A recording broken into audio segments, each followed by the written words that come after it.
Daniels.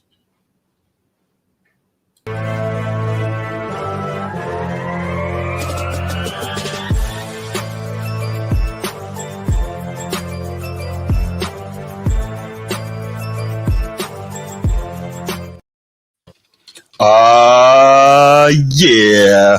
Welcome back to another episode of the Format Podcast live Wednesday night edition.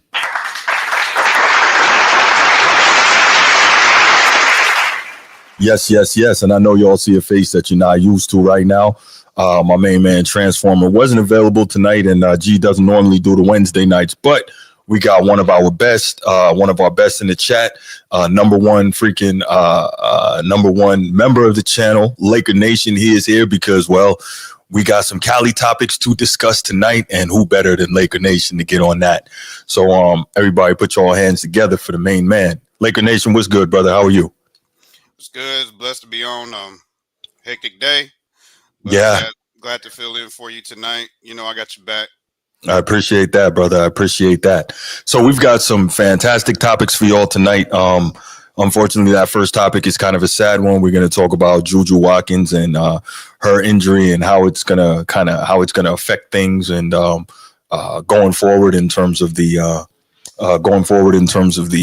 women's basketball tournament. We're going to talk about the Lakers issues, as you can see from the rundown.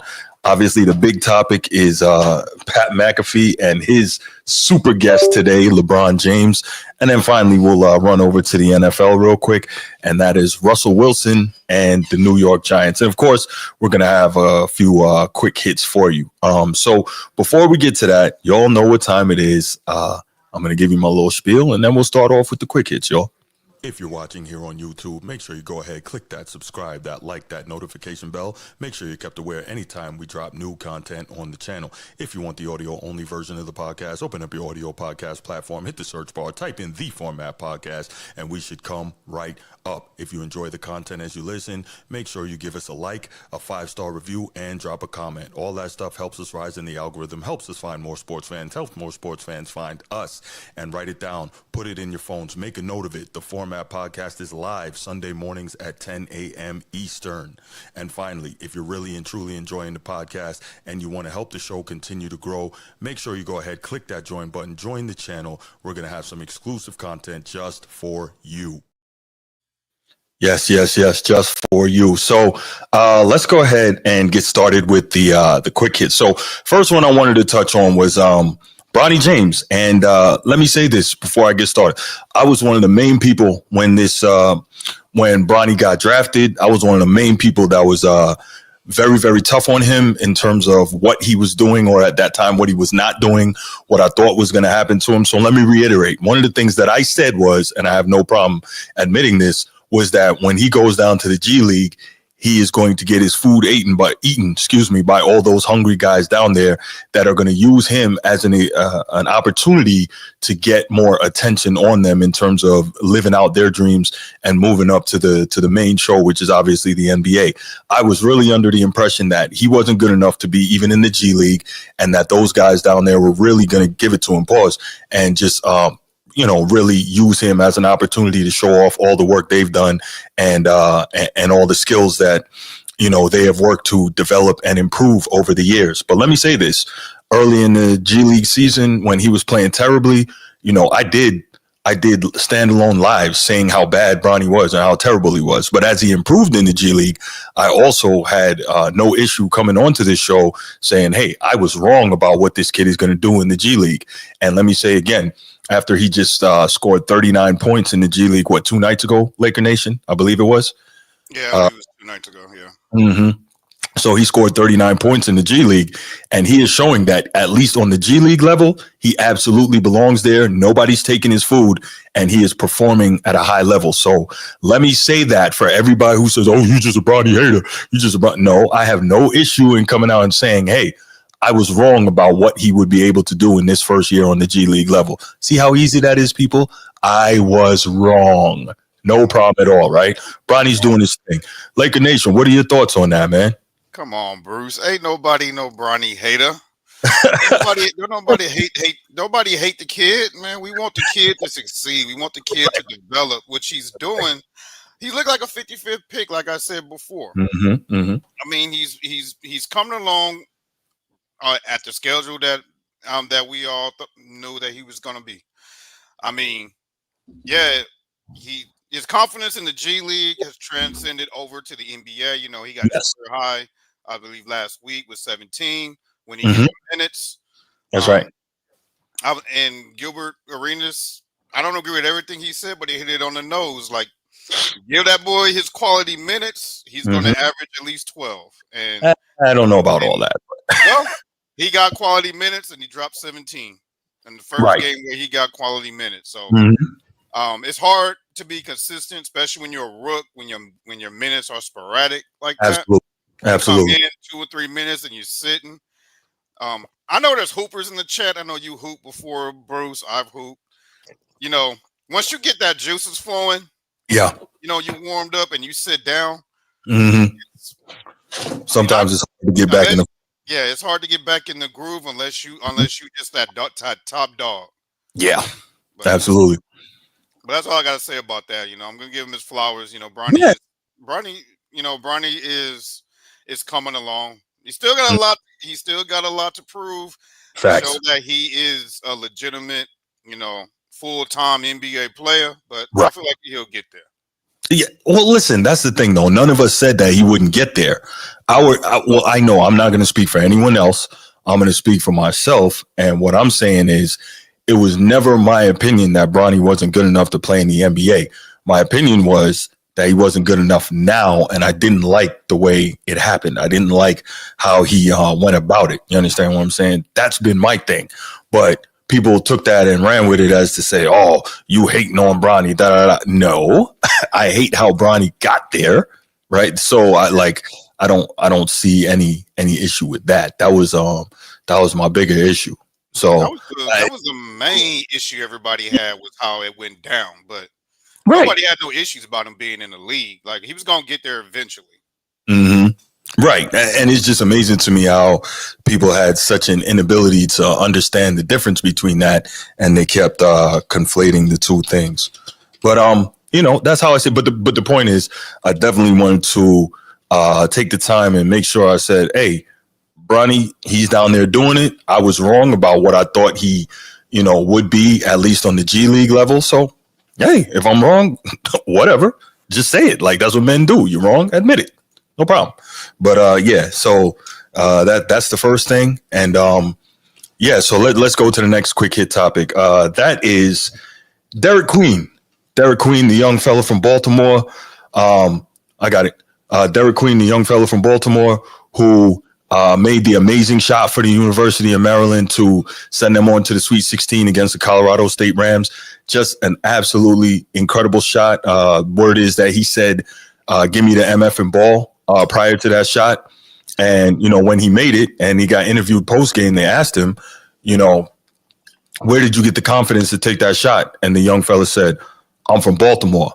And, respect due for that. I would think that, and I talked to G about this, I would think that anybody from one of those hooping cultures in that situation probably would have said the same thing. But it was an incredible shot. Baltimore has an incredible hoops lineage as a city. A lot of great players came out of there. Reggie Lewis, Sam Cassell, Muggsy Bogues, obviously Melo. As G always says, Baltimore is a cauldron. And it cooks up some real tough dudes out there in terms of, being on that hardwood. So, yeah, shouts to him. But where I really wanted to go with that in terms of Derek Queen, and I'll get your thoughts on it in a minute, was, and I did a short on this. Now, let's look here. The shot shouldn't have counted. And I know people goes, oh, you just a hater. You a hater. But guess what? The shot shouldn't have counted. And it is what it is. So we'll watch, because you know me, I keep the receipts. 1, 2, 3, right? I mean, you see the 3 steps right there. That's clearly a travel.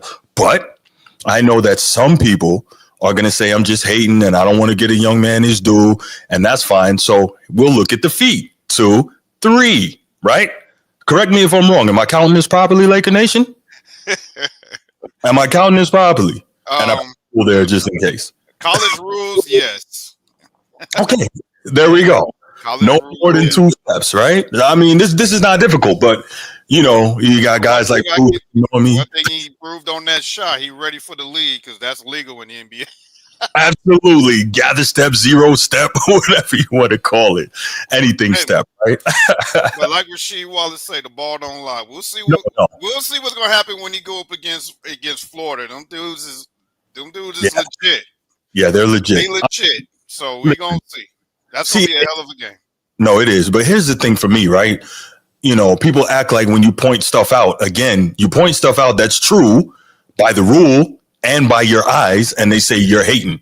And I'm like, how am I hating simply for acknowledging the fact the young fella traveled? Now, did it get called? No, right? No. But let's do it this way, right? The LeBronites love to say Michael Jordan pushed off on that last shot in 98, right? Against Byron Russell, right? They love to see that. Oh, Jordan pushed off. Okay, cool. But this young fella didn't travel, right? Come on, man, pick one. You know what I'm saying? Like this is Anybody, I'm just gonna say this, Bruce. Anybody that hoop, no, that's a snatchback dribble. yes. That is how that's how you're taught to perform the move. Mm-hmm. Mm-hmm. Ride the defender's hip, Mm-hmm. snatch back, Right. And let the physics take care of the rest. and let their momentum keep going forward. It's That's the pretty purpose simple to of the me, move. right? Correct. Correct. So, there it is. But regardless of any of that, right? The fact is the shot shouldn't have counted, but it was still an incredible shot.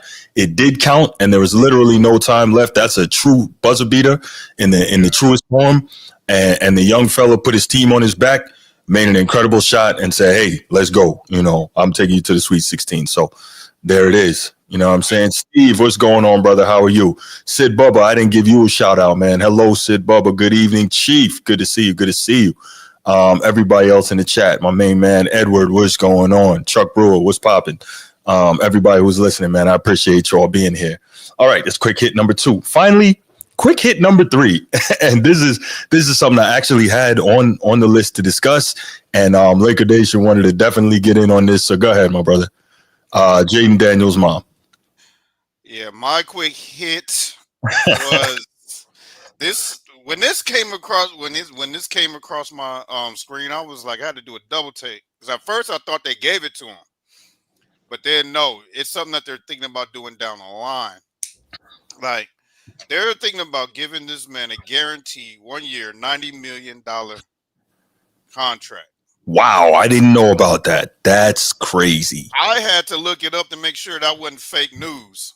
Mm-hmm. And I got a buddy in my office who's a Commanders fan, and I was like, "Dude, you hear this?"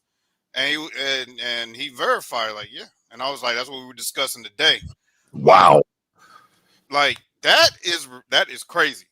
That is something that Tom Brady never got offered. No, That is something that Michael Jordan never got offered. That is something no, LeBron James ain't never got offered. right. That is something no athlete has ever been offered. And I'm like, that would be insane to do because you better stock up on their defense because you ain't gonna have no offense. The offense is gonna Oh, be JD. so here's the deal, though. How you do that is you put a bunch of that money in the bonus so that it doesn't affect your cap as much. You put a bunch of that into a bonus. I think they're gonna work it out, but the way that Mm-hmm. was I wasn't prepared to come on, so I would have had it ready so you can show the Mm-hmm. audience. But the way it was read as of today Mm-hmm. was guaranteed 90 million a year, and I'm like, that is insane. Yeah, that's 1 year, 90 million guaranteed. Man, listen, if they offer me that, I'm jumping on that. If I'm him, I'm jumping on that. That is But crazy. I thought you were actually when we brought up Jaden Daniels, I thought we were going to talk about his mom jumping in between him and Juju Watkins when they were sitting next to each other. I thought that no, man, I'm keeping it was strictly sports. well. No, I'm going to bring that up, but that's my quick hit, man. That's your quick. But my quick hit was that because I was like, hell no. How that's you gonna right. afford a roster around them? Like I said, you better, man. You're Cap out. banking. I'm like you're banking on one season. Mm-hmm. Like you gotta the sophomore slump is a real thing. You got to see what's going to happen after everyone got a year of film on the kid. I mean, that's true, but How he adjusts and how he make his adjustments to that. well, they got him another weapon. They brought in Debo. We'll see what they do in the draft. We know that this is what I thought, man. Honestly, what I thought was it's magic. Oh wow. Real talk. That dude does not fail in anything he does. Like anything that he gets around is successful. And I'm not saying he's a football mind, but it's going to work out. And I'm no Commanders fan, but it's going to work out. But yeah, this is. Are there any Commanders fans in the chat? Not that I know of. I know my guy Brandon that calls in sometimes. He's a diehard Commanders fan. That's been his squad. So I got one last. It's not really a quick hit. It's mm-hmm. just a hot topic. Mm-hmm. My thing is, how does I know we're going to discuss this later when we're going to discuss him later when we talk about Russell Wilson. But Mm-hmm. how does the Giants GM still have a job? Like, there is something that you don't do. No, You don't let your franchise player walk for nothing, and then he signs in the division, busts your head, and wins the Super Bowl and sets records. Yeah, not the best move. Not the best move at all. I have no idea how that dude still has a job. I couldn't tell you. But my bad. I don't know if you have one more quick hit. I had one more. So that was the Jaden Daniels' mom thing. So the other night at one of these games, don't know which game it was, we saw Jaden Daniels was sitting there, and he had the big smile on his face next to Juju Watkins, which, hey, that's not a bad look for him, right? So he's sitting next to her, and they're smiling and smoking and joking, not actually smoking, but just the expression smoking and joking. And next thing you know, you see a picture. His mom came. And I believe his mom is his agent and, all that. And she came and sat down right between the two of them. And I'm like, yo, why did she do that? But apparently there was an interview and they asked her, like, what's she afraid of for her son? And she said, these girls. Because I guess basically, I guess she knows how women are. And she's concerned that these women are going to try to get their hooks in her son.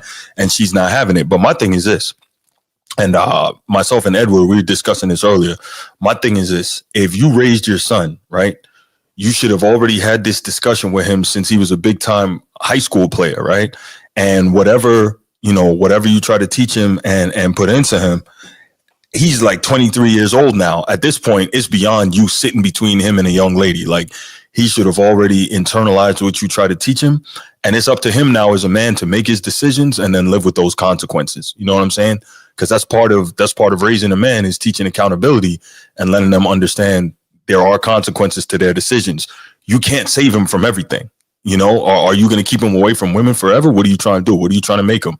That's a bad look. So at some point, you just have to let it go and hope that he has internalized and understood what you've tried to teach him. Like, that's all you could do.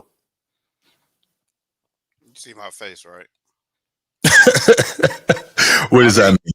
Eventually, he's gonna have to fire his mom and get a non-biased agent, because you can't make business decisions on emotion.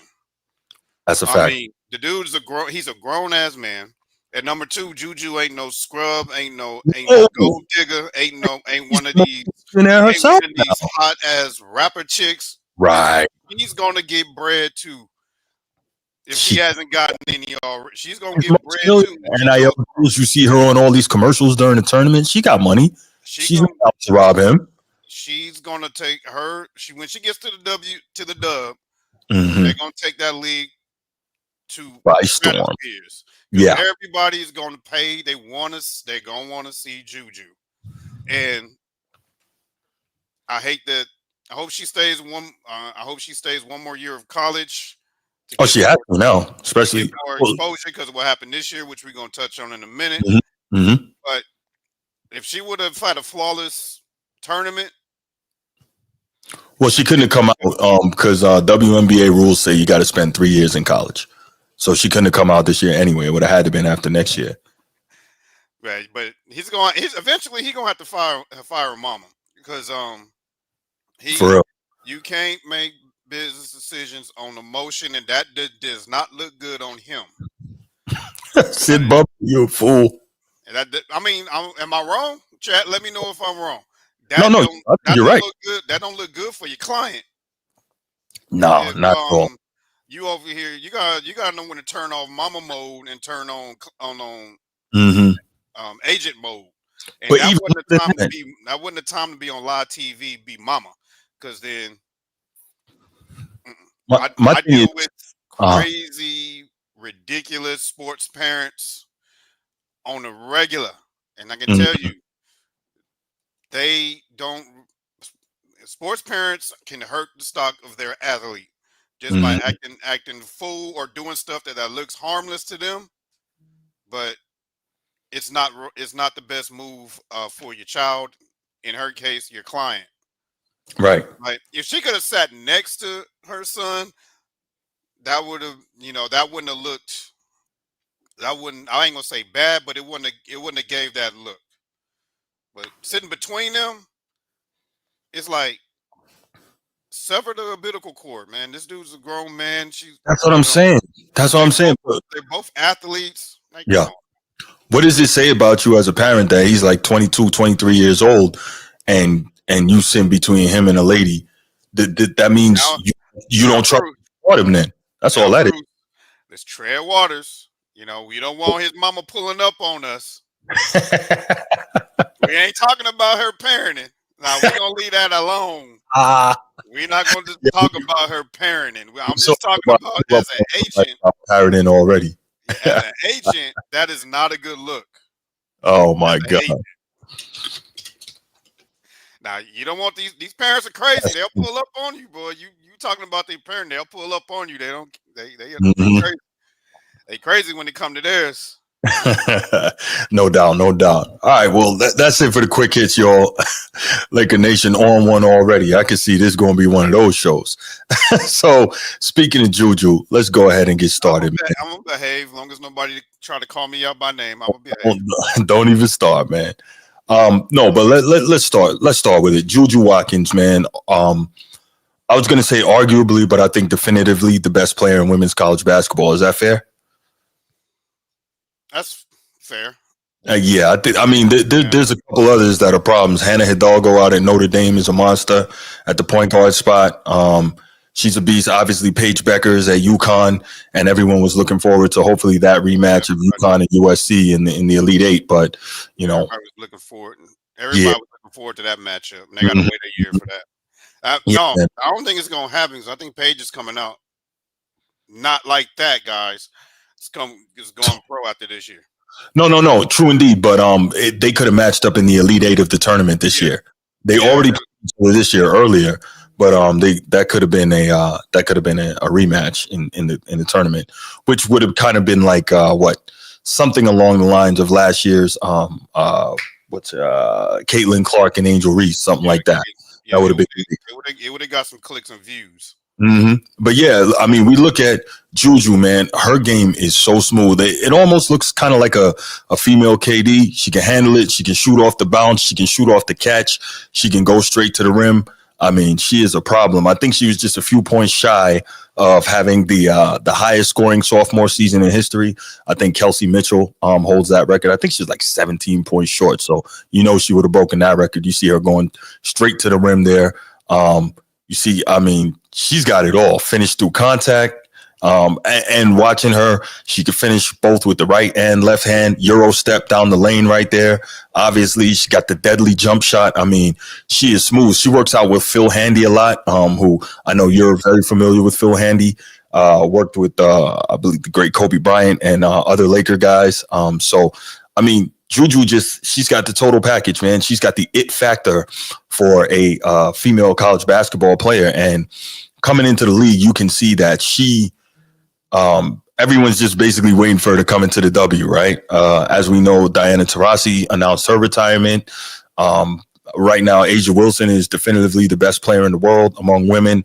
But we see Caitlin Clark is doing her thing. There's a lot of outstanding players in the W. Angel Reese is getting busy. But Juju is going to be the next one. And unfortunately, we saw day before yesterday, It was we Sunday. saw 8 to 10 months on the shelf. And so obviously that's going to be a big hurt to her team as well as big hurt to women's college basketball. So, Laker Nation, before I start playing some of the sound from Pardon the Interruption on ESPN, and then, of course, The Odd Couple with Rob Parker, I want to know your thoughts on this, man. Go ahead. When I first saw it, I thought it was I thought the defender. I don't know the girl's name, but the main defender. I thought at first that she was riding her hip and gave her a little forearm, but looking at that replay, it looked like it just was a freak accident. Mm-hmm. So the floor maintenance people has some explaining to do. You think so? Yeah, because if her foot slid like that, it had to be a slick spot there. So Okay. They have some splaining to do. Right. But she'll bounce. But I think she's gonna. But to me, it was just a freak accident that that in the heat of the contest, it's horrible. Man, just prayers up for her. I know she'll bounce back. I just hope she doesn't lose a step. Well, hopefully not. We've seen a lot of people, these high-level athletes are coming back from ACLs better than ever before. The science just keeps improving in terms of dealing with that. The recovery time is shorter and shorter. We know that back in the day, ACLs a lot of times meant the end of careers. So we don't anticipate that'll be the case with her. But also the beautiful thing is she's had the opportunity to make some money, via NIL. So that's love as well. And we just hope that this is not something that's going to end up stopping her in terms of what we're looking for in terms of what she can be on the next level, because we want her to have the opportunity to be that next star in the WNBA and continue to help that league rise. Like I said, her and Asia Wilson and Caitlin Clark and Angel Reese and, so many others that are outstanding ballers in that league. So we don't want to lose one that's going to be a tremendous addition to that. So let's go ahead. Yeah, go ahead. I'm sorry. I remember who it was. Because I would say it was Sabrina Ionescu. That's her name. Ionescu had a similar injury while she was in college, and came back the next year, and she got back. I could be wrong. I'm trying to remember. I can't remember who it was. I'm trying to remember it off memory instead of doing. I don't have no notes here. I got you. Be more prepared. Yeah. But I think it was her. If it's not Sabrina, forgive me. Don't try to sue me for slander. But we've seen this happen before. Mm-hmm. And she bounced back. That rehab is not going to be easy. No. But I think she'll be fine. I heard Chris Canty say that he was told if you're not crying during your rehab, you're not doing it right. So rehab is that's daunting. But, again, where sports science and sports medicine is today, hopefully we will see her get back to a place where she can be the type of player that we look forward to seeing, and she'll be able to be one of those women to continue to lift the WNBA. But let's go ahead and let's listen to commentary first from Mike Wilbon and Frank Isola on Pardon the Interruption on ESPN and hear what they have to say about it. Then we'll come back and comment, and then after that, we'll hear what Rob Parker had to say on The Odd Couple. We're going to begin, sadly, with the end of the season for Juju Watkins. The Southern Cal star will miss the rest of the NCAA tournament after tearing the ACL in her right knee in the first quarter of last night's win over Mississippi State. Frank, where does this leave Southern Cal and the entire women's tournament, for that matter? Yeah, it's certainly a devastating blow for the tournament, a big-time blow for USC as well. When you think about Juju Watkins, you turn on the TV, she's everywhere.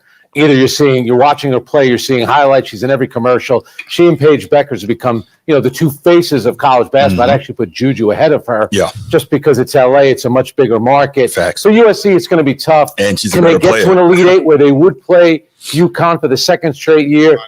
Absolutely. But you can't tell me that it doesn't take a little bit away from the tournament. Maybe they would have played UCLA at some point, which has been a great rivalry already this season.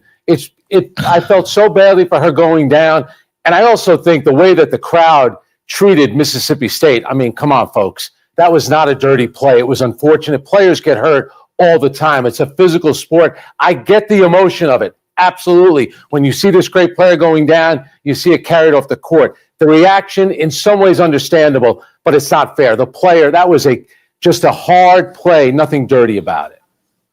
Frank, I'm glad you mentioned that. And look, as we mentioned, I'm here in Los Angeles.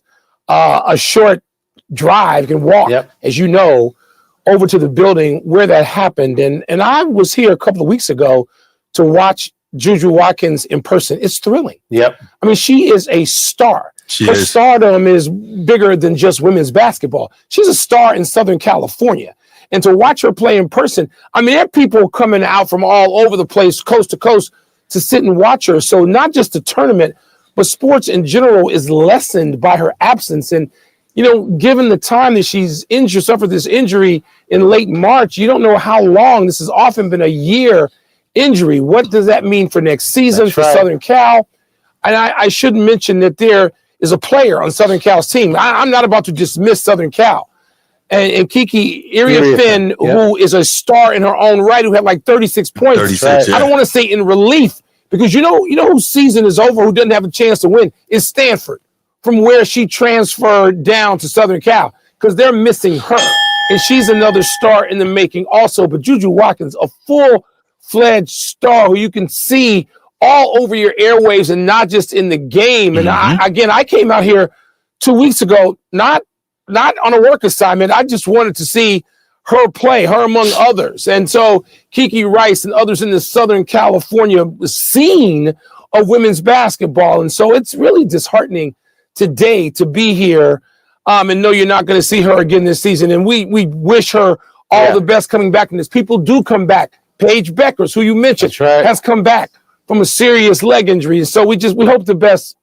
Sadly, it ain't going to be in the next couple of weeks. 1,700 points for her this season. That's the second most by a sophomore. Kelsey Mitchell has the most. And if Juju had played a couple more games, she's going to have the most points after 2 seasons of college basketball. It's amazing, too, about USC kind of being back on the map, and they've become kind of the celebrity team. Because you and I know back in the 80s, you know, when it was Cheryl Miller, the McGee sisters, Cynthia Cooper, the great teams they had. You know, they haven't made the Final Four. USC since 1986. They haven't won a national championship since 84. Like we remember those dominant teams. It's been a while, and this team was certainly good enough. Now they can get to a Final Four, Mike. Whether or not they can win 4 games without that player, without her, that's going to be tough. That's going to be tough.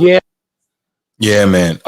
As they brought that up, you want to talk about stacked teams? That's stacked right there. Obviously, Cheryl Miller. The McGee twins, one of them was NBA player JaVale McGee. That's his mom. I think Pamela McGee, right? And her twin sister and Cynthia Cooper. Like, what do you do with a team like that? You know what I'm saying? That's tough. I hope one of them don't miss the game. Hope they miss the flight. They miss the flight. They get lost on the way to the stadium. Nah, that is loaded. That is loaded. But yeah, man. I think, you know, we've talked a lot about how tough it is going to be for Juju. One, as a competitor, to not be able to be out there on the floor with her team. You know, 2, as someone we know that's going to be able to continue to lift women's basketball collegiately and professionally. And then 3, how much it's going to hurt the NCAA tournament, man. What are your thoughts on that part of it? We haven't really gotten into that very much as well. Remember, we saw the ratings skyrocket the last 2 years with, 2 years ago, LSU versus Iowa for the championship. That was the whole Angel Reese, with the point to the ring finger and the "you can't see me," where that drama started out. Then last year, Caitlin Clark getting her quote-unquote lick back in the Elite Eight, beating LSU en route to coming up short against South Carolina, man. So we've had 2 years of great ratings growth in the women's tournament. What do you think we see the rest of the way this year? Well, big names sell. Yes. And that drives the audience in. Yes. Now, so a lot of people were tuning in. They want to see her. To see the matchups. Because not too many people, unless you're a diehard women's basketball fan, have a favorite, women's basketball team on the college level. Not too many. Right. So tuning in for the names. So just That's on her name alone, missing it mm-hmm. will hurt the ratings. But I Agreed. still believe people will still watch Mm-hmm. because it's still you still got some talent and some really good teams, and you're still gonna have some really good competition. South Carolina's legit, UCLA, They might win third legit. straight, and they're tough. UConn is UConn is legit. Mm-hmm. There's still some legit teams on the women's side, and I might be a little bit biased because Mm-hmm. I love women. Shout out to Steve. Um, the women's game to me Uh-huh. is a lot more fluent, and you want to see those nice ladies out there hooping. I hear you on that. I hear you on that, man. That's just tough, man. Like I said, one of the ones I'm looking forward to seeing is Hannah Hidalgo, Notre Dame point guard. She is a beast. They don't necessarily say her name a lot because it's a little more difficult to pronounce, but she is a heck of a ball player. And we'll see what happens, man. But Dawn Staley has a machine running there in South Carolina, and they're probably going to repeat this year. So we'll see what happens. Yeah, we'll see. It's still going to be a good tournament. Yeah. A lot of people wanted to see the Name with matchup with star power. So, Yeah. but SC still has some talent on that roster. Yeah. They wouldn't have been the number one. I don't believe they wouldn't the number one seed, but they wouldn't have been a high seed if they didn't have talent, depth, and good basketball schemes to. That's right. To make Yeah, they were a number one seed. I don't know if they were the number one overall. I don't think so, but they were 30-3 on the year. They were a number one seed. So that's a heck of a they were the number one seed. Y'all forgive me. Like I said, I wasn't prepared. Yeah, that's my bad. I'm normally be more prepared. I'm over here sounding like a fanboy. Nah, you're good. I grabbed Laker Nation last minute because I'm definitely going to want to get his thoughts on the next topic, but we'll get to that shortly. But let's hear a little more thoughts on this Juju Watkins topic, and then we'll see what we got. Maybe take a couple calls on that. But let's hear Rob Parker and Kelvin Washington on The Odd Couple discussing it. Sports needs stars, and if you especially women's basketball. Yeah, and you look at all the success they had in 2023, then that goes incredibly. I mean, you look at there was an 89% jump in the national championship game from 2023 to 2024. Of course, when we had Caitlin and Iowa and LSU, South Carolina. I'm sorry, and so now the ratings, everybody was concerned about, they're going to go down this year. There's no Caitlin, there's no Angel Reese, there's no this, there's no that, there's no drama, per se. And that's not the case. They're putting up all these numbers right now, and they've done pretty doggone well this year. It ain't her numbers. It ain't Caitlin's numbers. No. I don't. And now you could just find you some reruns of the Golden Girls Marathon. I'm dead serious. With Juju not involved, I know everybody trying to be nice and all this. Don't do that, Rob. It's a wrap. No. Yeah, it's a wrap. I'm not interested. I'm not a wrap. I'm trying to it's a wrap. Women's college basketball tournament. It's a wrap. Because what the momentum that they had going with Caitlin last year, Juju this year, right? In her pursuit of maybe winning a championship or getting to the final. Don't tell me that would have been back-to-back years. Oh my God. This really puts a wet blanket over the women's basketball tournament. I don't care what anybody says. I've lost interest. I'm not interested now. I wanted to see Juju. I did. And you know me, I'm not that big on women's basketball. Right. But you want to see Juju. I think Rob kind of has a point. And I think to your point that you were saying earlier, Laker Nation, unless you're a diehard women's basketball fan, say again? No, the way he was talking is what I mean by being a fanboy. They only want to watch a certain player. I mean, he admitted it. Well, so the thing is, a lot of people feel that way, like about the women's game, right? Because unless, to your point, you're a basketball purist or a fan of a particular school, you're not really watching like that. Really watching, yeah. You're watching because you have players that you want to see. So I kind of understand that, Yeah, but he's being disingenuous, thinking the ratings just going to drop. I mean, Juju's a fanatic. Wow, fantastic player, but yes. She ain't drawing like that. drop the ratings to the women's tournament to I drastic levels. No. I think you're going to see a big drop. I don't think it's going to be in the toilet, but I do think you're going to see a big drop. But we'll find out, right? We'll find out in the next couple We'll weeks. find out Friday. There you go. There you go. But all right, that's what we got on this topic. So I'm gonna go ahead and throw the number up here, y'all. 904-219-8264. 904-219-8264. Give us a call. Give us your thoughts on the Juju Watkins injury. What you think about her future, as well as how you think it's going to affect this year's women's NCAA tournament. We'd love to hear your thoughts on that. It's not all call at once. No, we got one.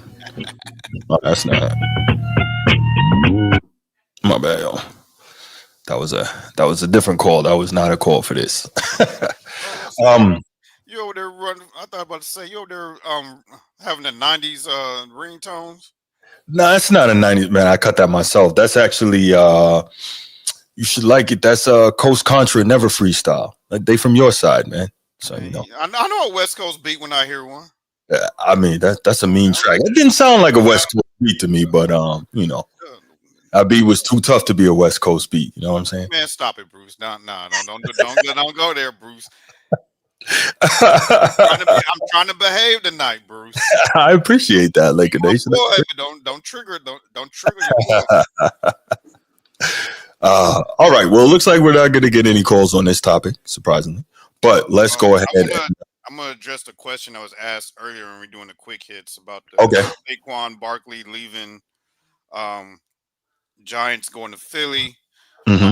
To explain that in NBA terms, I really haven't seen too many NBA players walking and going to the same division. But I'll say, if y'all remember the Sacramento LA rivalry in the early 2000s, I'll say Saquon Barkley the Saquon Barkley incident will be equivalent to Sacramento not wanting to pay Chris Webber. He co-signs with the Lakers. That's a good one. And wins a chip. That's a good one. That's the best way I could do it because they're the same. They're in the same division. That's definitely that rivalry was really, really huge back then. Oh, Sid Bubba, you right. Oh, yeah, those are tough. Absolutely. Okay, I like that. Sid Bubba took it there. Yes, those are absolutely. Yeah, definitely some bars right there. Agreed, Sid Bubba. Agreed. Real quick before we move on to the next topic, man, 93 Till Infinity. That's one of my favorite beats and one of my favorite hip hop songs, man. That's West Coast got out on that. But anyway, let's move right along. All right. Next topic, man. The Lakers. I was one of those people that was kind of leery when this trade went down for Luka Doncic in terms of what it would mean. 5 minutes, Bruce. What it would mean, how the fit would work with Luka and LeBron together. And I was kind of leery on it, but it started out very well. And then obviously LeBron went down with the injury. Luka started cooking. But when that happened, the Lakers kind of slid back in terms of how good they were defensively. And they started losing some more games. And now, if I'm not mistaken, correct me if I'm wrong, Laker Nation, I believe they've lost 7 of their last 10. And when LeBron went down, they were in the 2nd seed. They are now in 4th, if I'm not mistaken. And they're in 4th. And okay. If they lose tonight, they're going to drop. That's right. Against the Pacers. Right. I did not know that, Sid Bubba. Okay. Man, Dallas Cubes, cuz I did not know that. That's crazy. All right. Learn something new every day. But yeah, so the Lakers are now they're in the 4th seed. And well, you know, with the remainder of the season, if they don't pick things up, who knows where they could end up in terms of the seedings. They could end up in the play-in. But anyway, not really the point. The point is, for some reason, the defense fell off. They're not playing as good basketball as they were. What are your thoughts on this, Laker Nation? Give me an idea of what's going on, what's kind of holding them back, what's caused them to have this downturn. I'm not the one to make excuses. We just look like ass right now. Just point blank. It's okay. It's that's just how it is. Okay. Right now we're in the fifth. We're in the fifth spot. So whatever happens tonight, we'll stay in the fifth seed. Um, we will play the Grizzlies, and they will have home court if playoffs started today. Um, all I can say is, look, I am sick and tired of this load management crap. Mm. I am sick and tired of people making. Y'all can say whatever. Y'all, I'm sick and tired of people making up these damn injuries to make a legit reason to sit out games. Like this is getting ridiculous, and this is across the NBA. And we talked about this today. That's why it's unwatchable. Who in the hell wants to see Russell Westbrook and everybody else go up against um who did they? I can't remember who the hell they played last. The game that Russell Westbrook was out. I think it was the Warriors, or was it the Rockets that they beat them with just Russell Westbrook? Mm-hmm, mm-hmm. Who in the hell wants to who in the hell wants to watch that? It's tough to watch. Definitely. That's Nobody. It's like you got half of your team sitting out, and then you think that okay, we just throw them back in the lineup, everything is gonna get back to where it was. No, it's not. You need that chemistry. You need that camaraderie back. mm-hmm, Camaraderie. I can't even freaking talk today. You need that camaraderie back. mm-hmm. They're playing shitty defense. Right. Like my 12-year-olds can go out there and score on the Lakers the way they're playing defense. Mm-hmm. Luka needs to call Phil Handy or Scotty Mason and do some defensive slide drills, move them damn hips or something. Pause. Because that rookie, he mad at that rookie from what is his name? Matt. I can't pronounce his last name. Looked like prime KD the way he was blowing past Luka Doncic in that Bulls game. There's no excuse for not giving effort on the defensive end. The way I teach my players is it don't matter if you can hoop or not. Defense is all effort and heart. Mm-hmm. Anybody can play defense. You just gotta want to. Yeah, that's true. And these dudes get paid millions of dollars to hoop. I get it. Everybody in the league can play, but that's why they paying your ratchet ass 40 million. That's why they're paying this other ratchet ass 50 million. That's why they're paying this other ratchet ass 20 million to go out there and play Right. some damn defense. That's why I can't coach in the NBA. Because I'll be cussing out one of them vets out in a minute. I like, Mm. what the fuck you sitting next to me for? You ain't tired. Go ass out there. Them people came to watch you. So that's the thing though. Like it magically dried up and disappeared because over that stretch where they were playing extremely well, they were one of the top defensive teams in the league, and then they just stopped. So I'm wondering, like, what happened there that they just, stopped giving that effort. Your guess is good as mine. We supposed to have the best basketball mind. He was being compared to Phil Jackson and them. Supposed to be the best basketball mind. How was your team not prepared? I don't know, man. Supposed to be the GOAT of coaches. I know I'm just talking shit. But if you're supposed to be up there, yeah, I'm talking to you, JJ. You got the best staff their money could buy. You got a lot of experience on there. You can't get these dudes ready. This is the playoffs is around the corner.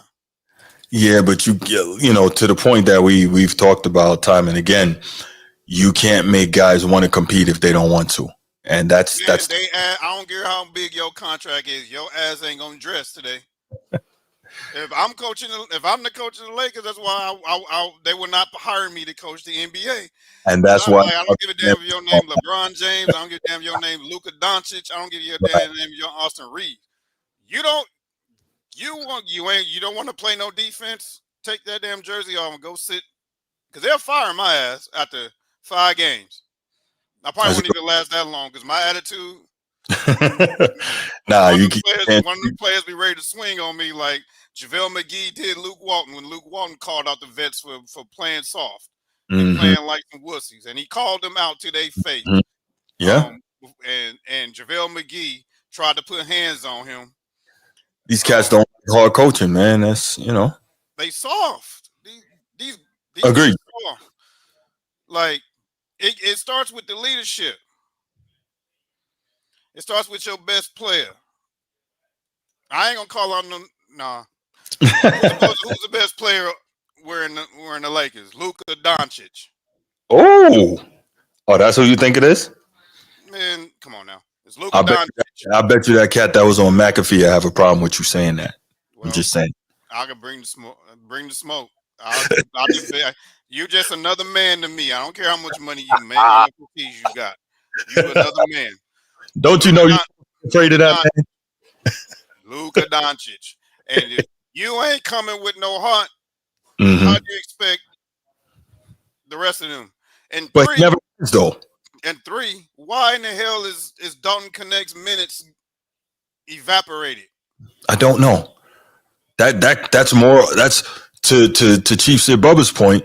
Those are young legs, and that's more offensive firepower on the floor. So, yeah, I don't know, man. I don't know. He's supposed to be the basketball savant, right? That's what they say. He ain't.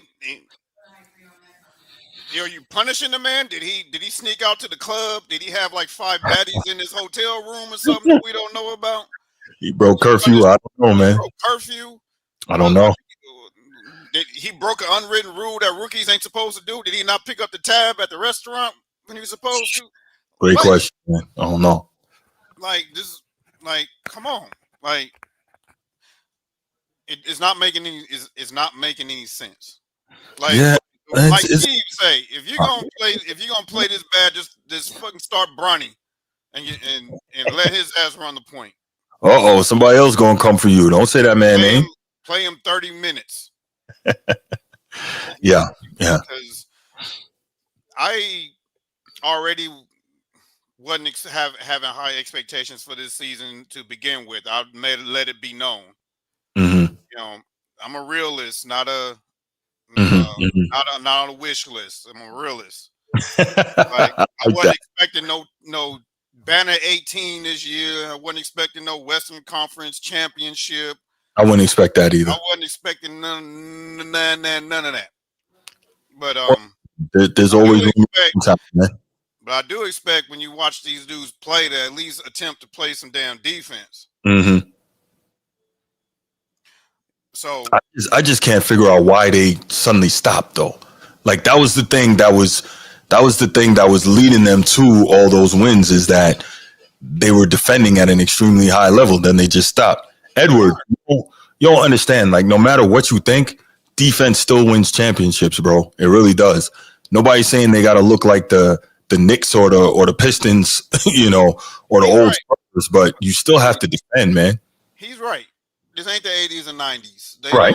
It ain't the 80s and 90s. They got gather steps. They got offense got too much advantage. Right. They don't allow these teams to play defense. They want 130 to 152 scores. Like they want that bull crap on the TV, and that's why everybody tuning it off. But Laker Nation, why do we think that OKC is the best team in the league? Because they've been playing defense all year long, right? That's the number 2. There's 2 teams that have been playing consistent defense all season, and and it's kind of weird that they have the 2 best records in the league right now. I don't think it's a coincidence. That's Cleveland and the Thunder. Mm-hmm. When Boston could be up there too, if they play consistent defense. Like they played in spurts. Yeah, they do. I don't like that at all. I need to see more of it more regularly, but that's a whole different thing. But yeah, man, I'm just watching what the Lakers are doing, man. I'm just like, I really don't get it. But we'll see if, LeBron can kind of get back in the flow and help the team to, get back to how they were playing before. We'll see. I'm going to say it because ain't nobody man enough to say it. They know what's going on back then. If we out here in the art, if half of the basketball world think LeBron's injury was not legitimate, and and the LeBron faithful do, I'm guarantee you the players feel the exact same way. Ooh. And if half of them feel like he was just sitting out the toughest stretch of their season to be a prima donna, they're not going to come with the same energy because they're like, this clown doing that clown shit again. They've been doing for the last 5 years. I'm not coming out here and no. But that's just a hypothetical. Yeah. A lot of people definitely were under the impression that he was taking a late season break to kind of get ready, with his old legs for the playoff run. So look, we'll see what it is, but I'm gonna say this. This is for you too, Brucey. If you're watching, it is documented that there's certain stretches of the season and certain opponents where Yo King comes up with these injuries. And it's always in the month of March. It's always against certain opponents. And I'm like, them guys are in the locker room with this. They're probably like, really? Again? JJ, what are you gonna do about this? I mean, but look, he has to go through his rough times as a rookie head coach as well, right? Let me answer Edward here. Edward says, "OMG, this is true. If you like LeBron, you're a Glazer. But if you like other players in different eras, you're a true basketball fan." Shaking my head, you can't make this up. Edward, we've had this discussion, man. The reason that people call LeBron fans all the things they call him, including being a Glazer, is because we've never seen a fan base behave the way LeBron fans behave. You know that, and I know that. Now, we know also fan is short for fanatic, but his fan base is something real, real different. And listen, real talk. Are Michael Jordan fans out there making R&B songs? Men singing to Michael Jordan? Come on, man. Like, that should do it right there. There's no excuse. There's no excuse for that. The way LeBron fans move is something totally different that we've never seen before. That's why people talk about them the way they do. And you know that, and I know that. But I get it that you want to answer his question, but let's stick to the topic. This ain't about LeBron. Fair enough.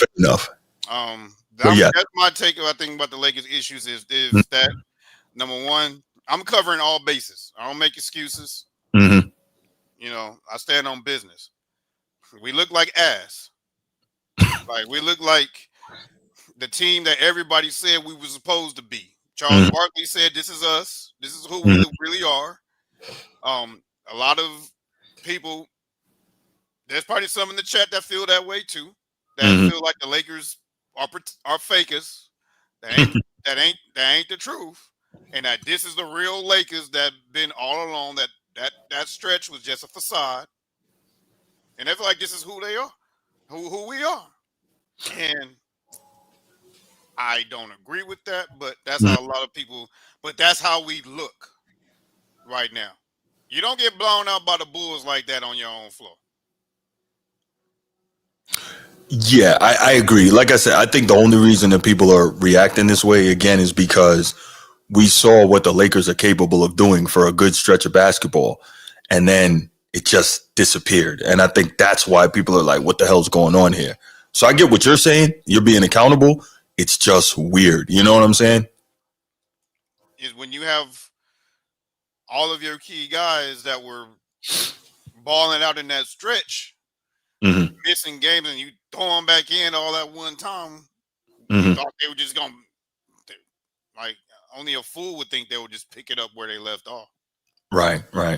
You put 5 guys back all at once. No, you put you put 1 or 2 back at a time.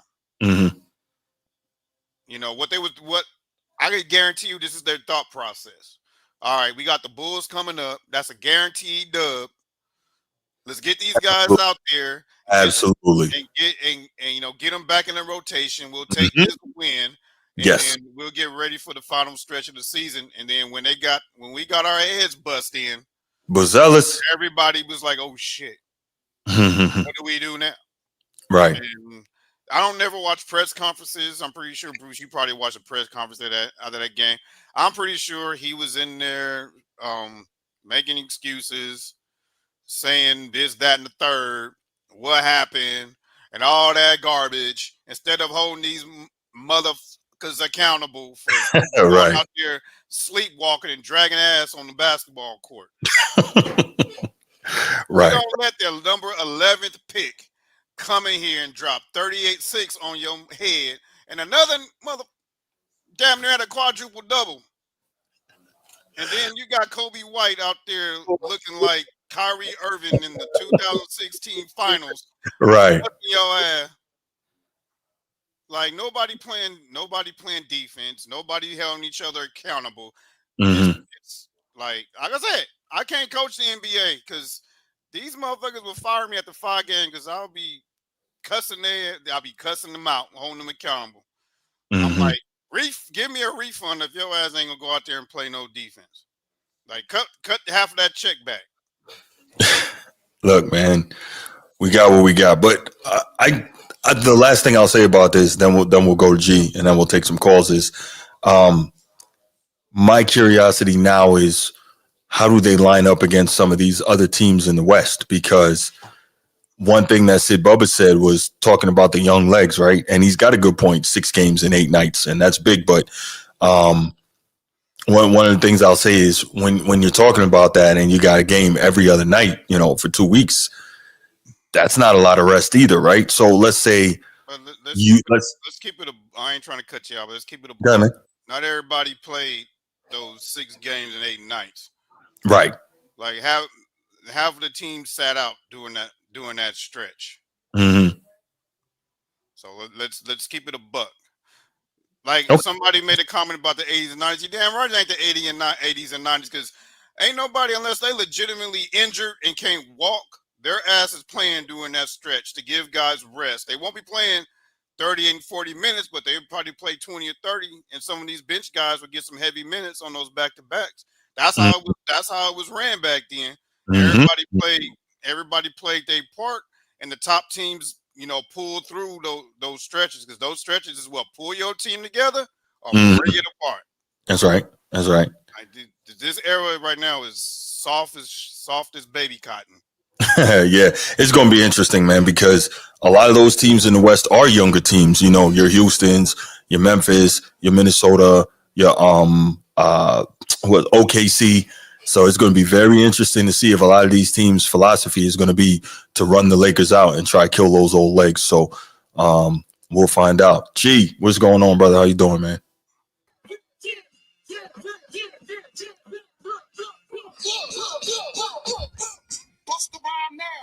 Man, turn that off or we get hit with the copyright, man. My bad. Turn this into a hip hop show. My bad. Good people. How y'all doing, man? First and foremost, I told y'all the title speaks for itself, man. And that thumbnail, you knew what you was doing when you put that thumbnail up there. You knew what you was doing, man. What you talk about, brother? So first and foremost, I'm not a Lakers hater, right? But I will say I've been watching and following sports for so long that I know drama and turmoil when I see it. Some of that is going on to the next topic we got up there. Y'all got to sit here and wait for that one. But I will say you got a ball hog, you got a guy that's like solidifying his legacy, and then you got a rookie as the coach. And so it's so much. Their issues is so deeper than just who shows up and play on a basketball court, because you got some of these teams that they solid, man. They coach really well. They're young. They got a system. There's no system in LA. No chemistry in LA. There's so many issues that's going on right now. And there's like I called it a first round bump because I know this sport. I've been playing it for so long, man, since my childhood on the concrete. I even played on like tile floors, man. That's how hungry I was back in the day. But I will say this, man, like when it comes to the Lakers, man, y'all got problems that you don't even want to turn the game on. I think they losing to Indiana right now, and y'all lost to the Magic yesterday. So it's like never and ever in Lakers history that they would lose to an Eastern Conference team this late in the season. It just doesn't happen. Like it doesn't happen. Just doesn't happen. I think they're Your leader is on the yesterday. McAfee show talking about something that don't even Hold who locked in, bro? Like who locked in? Who locked in? Hold that one. Hold that one. Who locked in, nobody's locked in, man. Like we knew what it was at the beginning of the season, man. We knew what it was, man. We knew what it was. Okay, the Lakers are actually up at 6 right now. With 116 left in the third. They're hanging in there. So we'll see. I think our record against the East this year, right now, as of today, after last night's beating, is 13-15. Oh, And we're 30, and I believe 12 against the West. yo. So I'm sorry to interrupt. 116 left in the third. LeBron has played 26 minutes. He's 0 of 6 from the floor with 3 points. Watch him get those 10 points. That's what happens when you on a down stretch of the season and you sitting on the McAfee show worrying about Stephen A. Smith and what the hell you talking about. We'll get there. I'd much rather watch pickleball than the Lakers right now. Oh man. No, just remember, y'all, he will make sure pickleball is fire. Tonight. You don't know how this dude moves. But that goes on to what I said earlier. Like in the locker room, we see this on the outside. The guys in the locker room see that shit too. Like they ain't gonna sit up here and call it out on the screen. Ain't nobody got the heart on that team. Hey, Laker Nation, you think y'all gonna win the chip this year? Man, Bruce, tell him what I said earlier. You tell him. I'm not the LeBroniacs, man. I didn't want expecting nothing this year. Man, your tag say Laker Nation, bro. But he's an objective Laker fan. No, he keeps an objective Laker fan. Okay, that's Laker Nation. Keep it a buck. Like I Hello. don't lie. I don't say. I didn't hear where you said where did you project your team in the playoffs? I wasn't here for that one. I'm sorry. I had stuff going on. Second round, third round. It depends on the matchup. Finals. I think we can get past the Grizzlies. Ooh, but I don't see no. Tough. I told them I don't see no Western Conference banner. No, we don't hang up with them anyway. But no Western Conference championship, and definitely not banner 18. I would love to see it happen, but it ain't going. It ain't going down. There it is. I got a first round bump. And we're seeing. I think it depends on who they play, G. And we seeing if it's Houston, count that shit out. we haven't beat Houston at all this season. Houston is young and athletic and well coached, man. That could be a dangerous match. Anytime y'all gotta go against a coach, y'all gonna lose because I don't think LeBron got what it takes in the tank to compete with these younger stars. And Luka, he's gonna shoot, but he's not gonna do enough on defense to stop anybody for y'all to win. And after that, it's like Reeves. He had a scheme going to hide his deficiencies, and he not running it now. Any coach gonna exploit that. Any NBA coach is gonna exploit the Lakers. It's easy. I saw them. They just passed the ball and everybody looked. There's no movement. Y'all look stale and stagnant on offense. I didn't come on here to like fire up the Lakers, but at the same time, I will be surprised if y'all get past the first round with any of these teams y'all got to compete with, even Dallas, if that came to place. I just feel like the young guns, they move a little faster and they don't stop. They're not going to stop. I don't think Dallas has much of anything, and I don't know if AD would be enough by himself to get that job done. That's a tough one. AD already sitting. That's the only debatable competition in the West that's there. That's why I chose that team. That's the only debatable. All those other teams, man, God forbid y'all guys see OKC as a wrap. You cancel Christmas.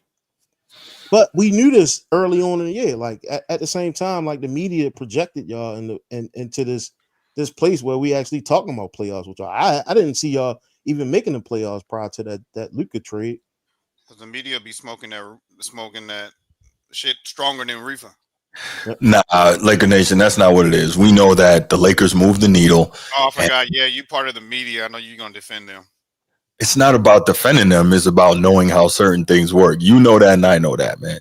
As a Celtics fan, we also know that the Lakers are still the biggest brand in the NBA. I mean, that just is what it is. Man, that's the part I hate about this shit, man. Everybody wants that is really the part I hate about it, because everybody people want to see Bronny in the playoffs. They want to see him in the playoffs. Quiet as kept. People want to see Bronny in the playoffs. They not here to watch LeBron do the same thing LeBron been doing the last 20 plus years. They here to see Bronny and what Bronny gonna bring to the table, how he gonna develop. That's the first round bump. That's the mindset of the modern day fan now. They don't care about wins and losses.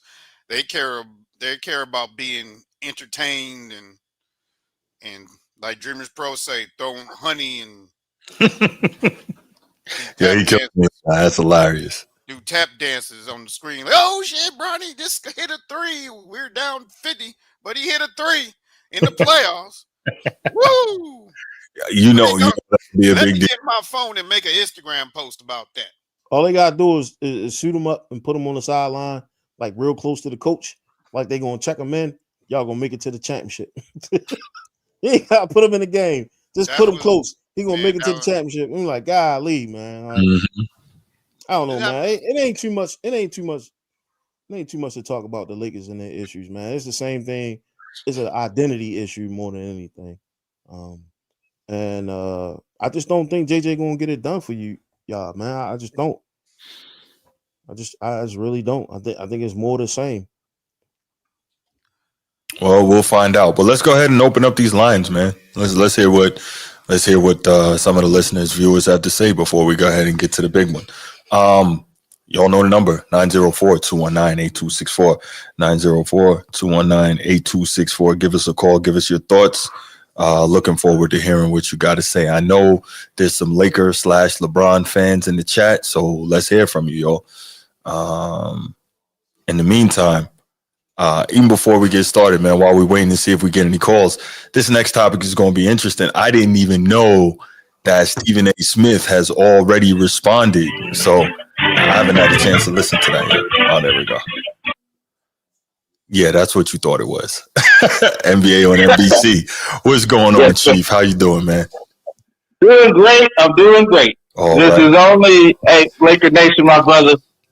This is only a little rough patch. We're going to get past it. And I still want that action on that bet, Gino. I ain't forgot about you, brother. So I'm giving you them because we ain't holding up. It look like it's about to manifest. Yeah. But nah, you know what? When you said it sounds crazy, when you said I would rather bring Barney in, I would. Because they're playing old, they playing slow, they're being unathletic, they not on D, so they haven't been consistent. So yeah, Lakers Nations, I'm with you. But I'm just saying they need to get those young legs or the young players moving. Because the West, what do you see? OKC, number 1 in defense, is about Weller's offense. Houston, defense, offense, moving fast. They're going to have to start speeding the game up. Kind of compete with. I mean, I look at this team, man, and it reminds me of the Olympics team. They don't have a Steph coming off the bench. They don't. They don't. They don't have a Steph coming off the bench, man. They don't have that miracle maker that's coming in the game that's going to take over for them because old dude ain't going to be able to do it, man. He ain't going to be able to do it. They don't have it, man. His best days are behind him. He's not going to be able to do it. Unfortunately, I like LeBron, man. Like I look at his highlights, I'll be like, God damn, how do you do that? But you got to know when your time, man. You got to know when it's time to put it up, man. Like these young boys, they out for blood, man. And if the forklift driver could dunk on them in the Olympics, God knows what's going to happen in this playoffs, man. Like these kids, it's a different ball game in the playoffs, man. This is where you make your money at right here. Not in the season, in the playoffs when everybody's watching. Like I'm afraid for him, man. I'm afraid for him because I'm 40 plus years, man. And I know I jump out there with them young boys, man. Look, they might take off from the dots on me. You know what I mean? They must take off from the dots. Heavily Ain't nothing you can do. You know? out there. If you got Memphis right there, you know what Ja thinking about all day long, every day. It's like, I'm gonna bang this motherfucker in the dots, and I'm gonna make a name for myself. That $30+ million I lost for whipping that weapon out, I'm gonna get it all back. Like, But G, Make it, bro. See, I got this boy pumped up, don't you? Uh-huh. But G, yeah, they don't have no Steph Curry coming off the bench, but they got somebody that can come in and be a spark plug that they not playing right now. Don't connect. Right, but then why do you cut his minutes? That's something I just didn't understand. Yeah, that's that Cali purple haze that he hit. Yeah. Man. But man. I'm sorry, bro. I ain't even hijacking your section, man. Get your thing. Do your thing, bro. Like, I know. I was gonna be brief because I got my notes on that next topic. But as a Lakers fan, Laker Nation, hey Laker Nation, hey, I'm suffering with you, brother.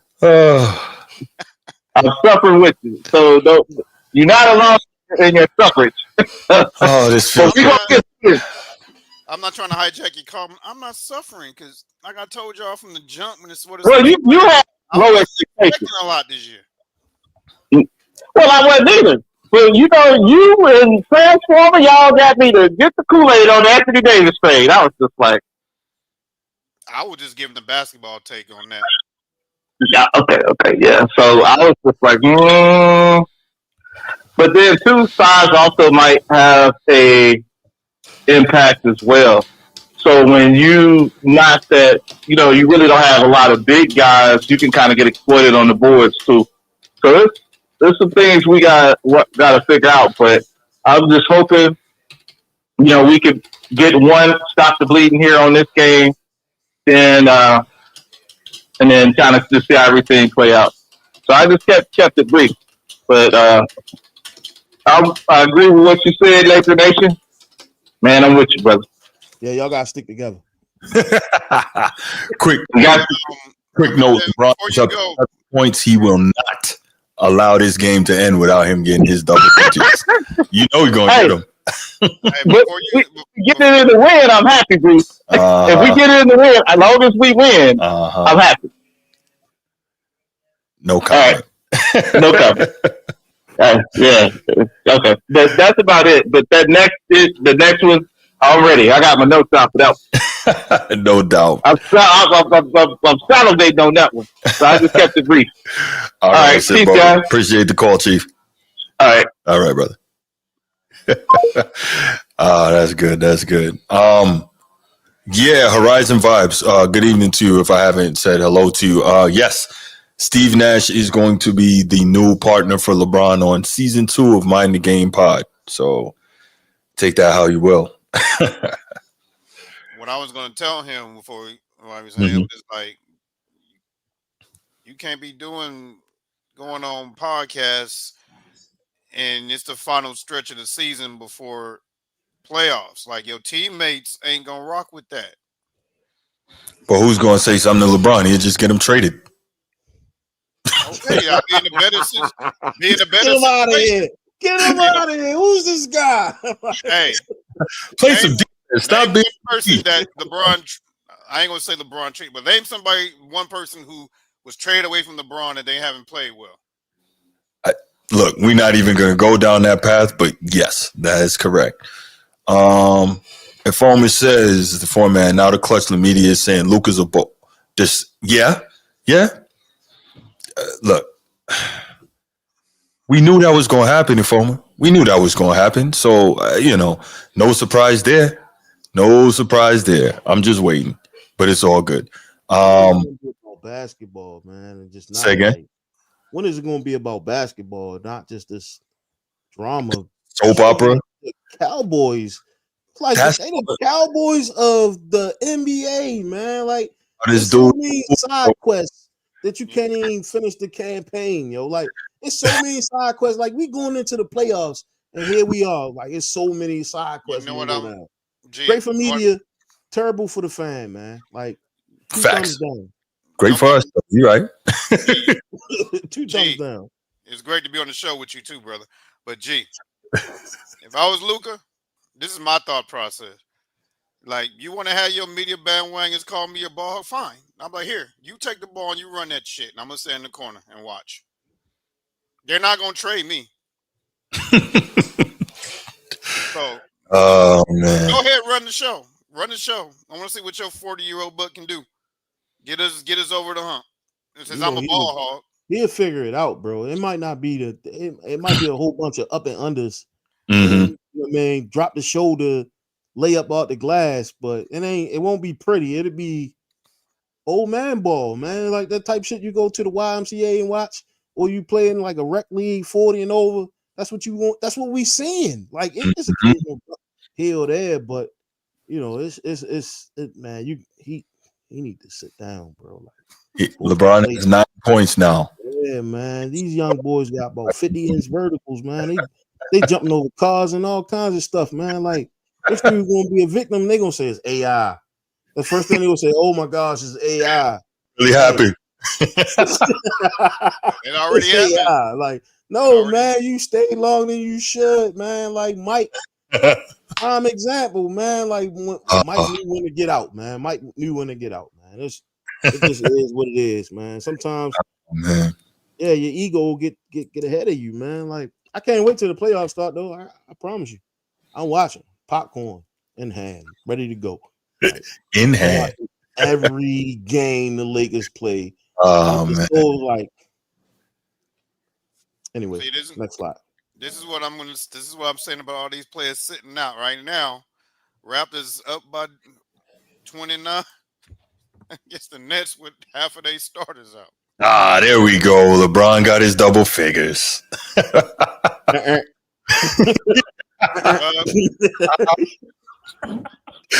We knew he was going to make sure he got that. Oh my! I had enough. That's it. Right. Taking that. That's what we do at 40. That's what we do at 40, shorty. We get it. We handle our business. We go taking that. I mean, I could fall asleep at a long red light, man. There it is, man. There it is. Ain't nothing changed. Don't get it twisted. I want my Lakers to succeed. I'm not gonna say it. No, we know that, man. We know that. But yo, let's go ahead, y'all. Let's go ahead, take it to the next topic, and we know what that is. That is LeBron James was on the Pat McAfee Show today, and very interesting, very interesting. He had a lot to say. He was interviewed for more than an hour, I should say.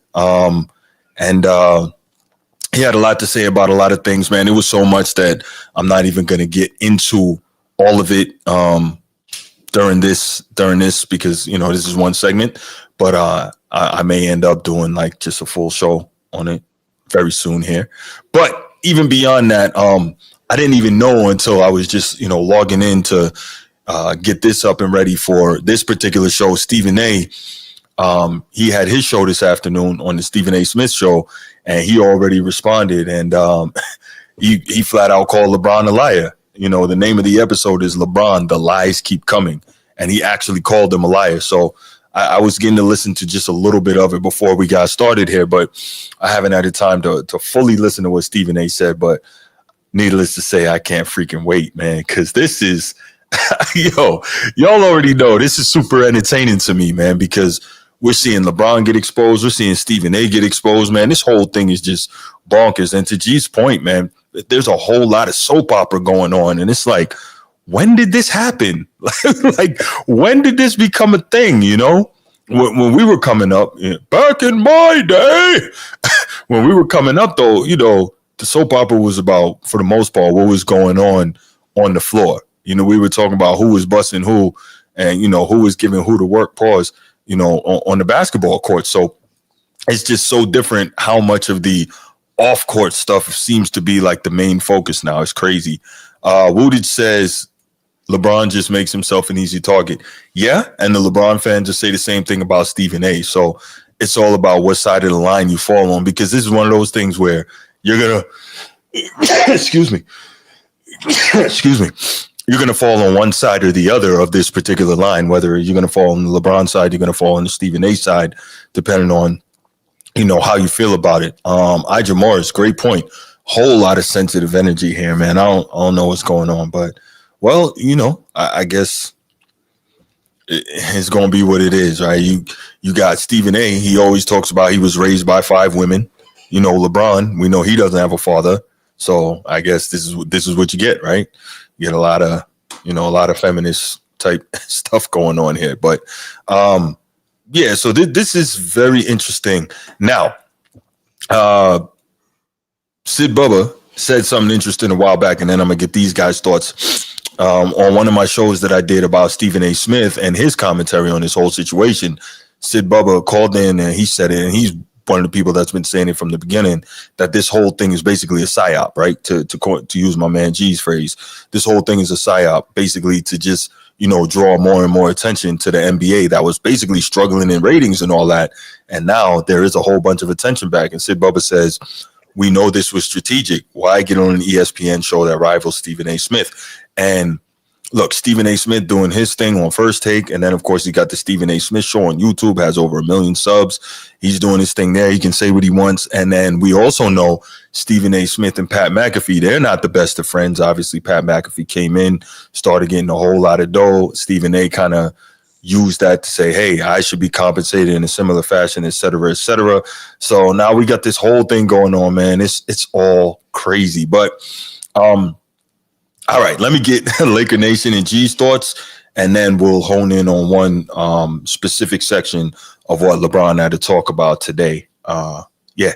So Laker Nation, we'll start with you, man. I know you had an opportunity to hear some of those comments, man. Where were you on what LeBron had to say on the McAfee show? He just proved that all this crap Stephen A. Smith is saying is getting to him. Because LeBron moves strategically. He plays chess, not checkers. It's not a coincidence he went on the Pat McAfee show. Of all shows. Right. We all know it's him and Stephen A. Smith got a little going on. So it ain't no coincidence. I'm not gonna go in details of what he said until you start playing the sound bites.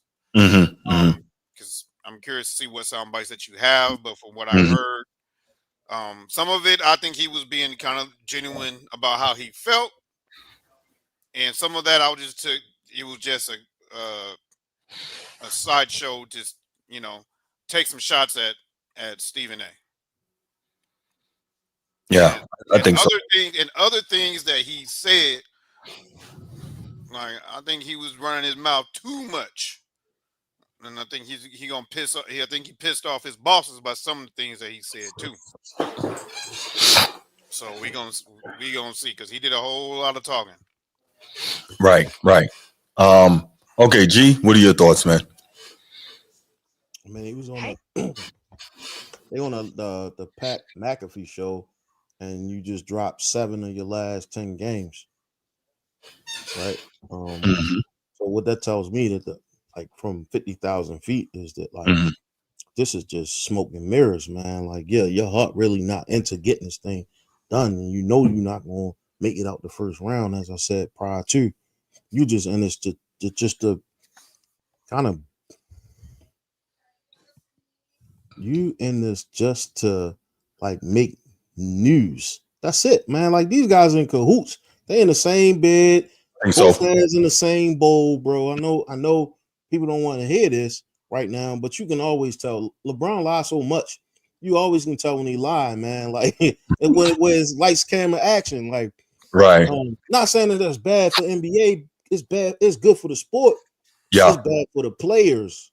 Right? Facts. Because now the spotlight is on this bullshit, and not the fact that you got teams that's out here either working really hard to get in the playoffs, or they busting their ass to make sure that they keep number one. And so you it's smoke and mirrors, bro. Like, it should always be about basketball right now, and not some internal feud about a kid and a grown man and somebody who does this every day. 2 grown men fussing about, oh, you talking about my son. Oh, you didn't mean to say this about my son. So it's hot garbage, man, when it comes to how I feel. As a player, as a coach, and as a fan. Like, I think it's bullshit. It shouldn't even be it shouldn't come across the mainstream media. But until this dude sit his ass down, man, this is all we're gonna get, a bunch of bullshit news. When in all actuality, and I don't care how nobody feel about it, it should be about basketball 100% at this point in time, and not all this other, like, we still talking about Bronny, like, we still talking about Bronny because this dude is going on his now he got to go on every platform and say the same bullshit that Stephen A said when they know they shook hands. You know what I mean? They know they shook hands, because real talk, when it come down to it, ain't nobody like letting no beef cook like that. Like, you get in my face, I'm gonna pop you. That's just it. Like, Yeah. you know, I don't care how much money we got. At the same time, there's an understanding that, like, certain people not gonna do that. So there's an understanding, like, before they get in the room together, this shit is already like mapped out how it's gonna go, man. Hey, look, you gonna get in my face, you gonna be yelling and yada yada yada, and then we're gonna walk off, and then we're gonna talk about this for the next 12 weeks because we ain't shit for real. Like, we ain't doing nothing. We lost the last 7 games, or we lost 7 out of the last 10 games, right? Like, the fact we have to do something to a mask or masquerade this terrible display of basketball that the Lakers are playing right now, when some people's king, or their GOAT, I'm sorry, not their king, their GOAT is still in the league, when he should just sit down. Man, come on, bro. Nobody want to hear this shit. Right. I apologize, but at the same time, Pat McAfee did the best job he could possibly do. And as a broadcast journalist, he did the best he could possibly do, and like orchestrating this dumb shit, man. But I know deep down it was like, you guys are y'all lost 7 of y'all last 10 games. Right. Like, nobody's talking about that. Right. No, we brought it up earlier at the beginning of that whole Lakers issues thing, but young disciple, you're asking who's forcing us to talk about it. Seriously? Sports content creators not talking about 2 of the biggest names in sports and sports media, who have a gargantuan beef that basically has revitalized the NBA along with one trade, and you're asking who's forcing us to talk about it. We would not. You don't have to do that, though, man. It's too many good teams. Come on, man. League. It's too many good teams. There's too many good players, man. For you not to amplify those guys' stock, man. Like, it's diabolical, man. Like, not to do this. But you also know, you've been around this long enough to know how media works, man. And it would be ridiculous for us not to talk about it. This thing has a lot of tentacles. It has legs of its own. It's a mega story. You can't not talk about this. Come on. Like, there's no way. So the shit that got so bad that the guy that's on the basketball court has to go after the goddamn guy with the microphone in his hand instead of the guy with the goddamn ball in his hand. This is trash, bro. Like, I mean, it's good for media, as you said, but it's just stating where we at, man. We so used to, like, Jordan versus Bird. You know what I mean? Magic versus Bird. You know what I mean? Jordan versus Drexler. Like, Shaq versus, you know what I mean? Like, it was always the player versus the player, and now it's turning into the player versus the broadcast. Okay, but no. I feel you on that, G. I feel you, but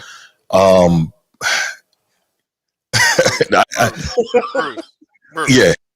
Bruce. I'm trying to Bruce. Yeah.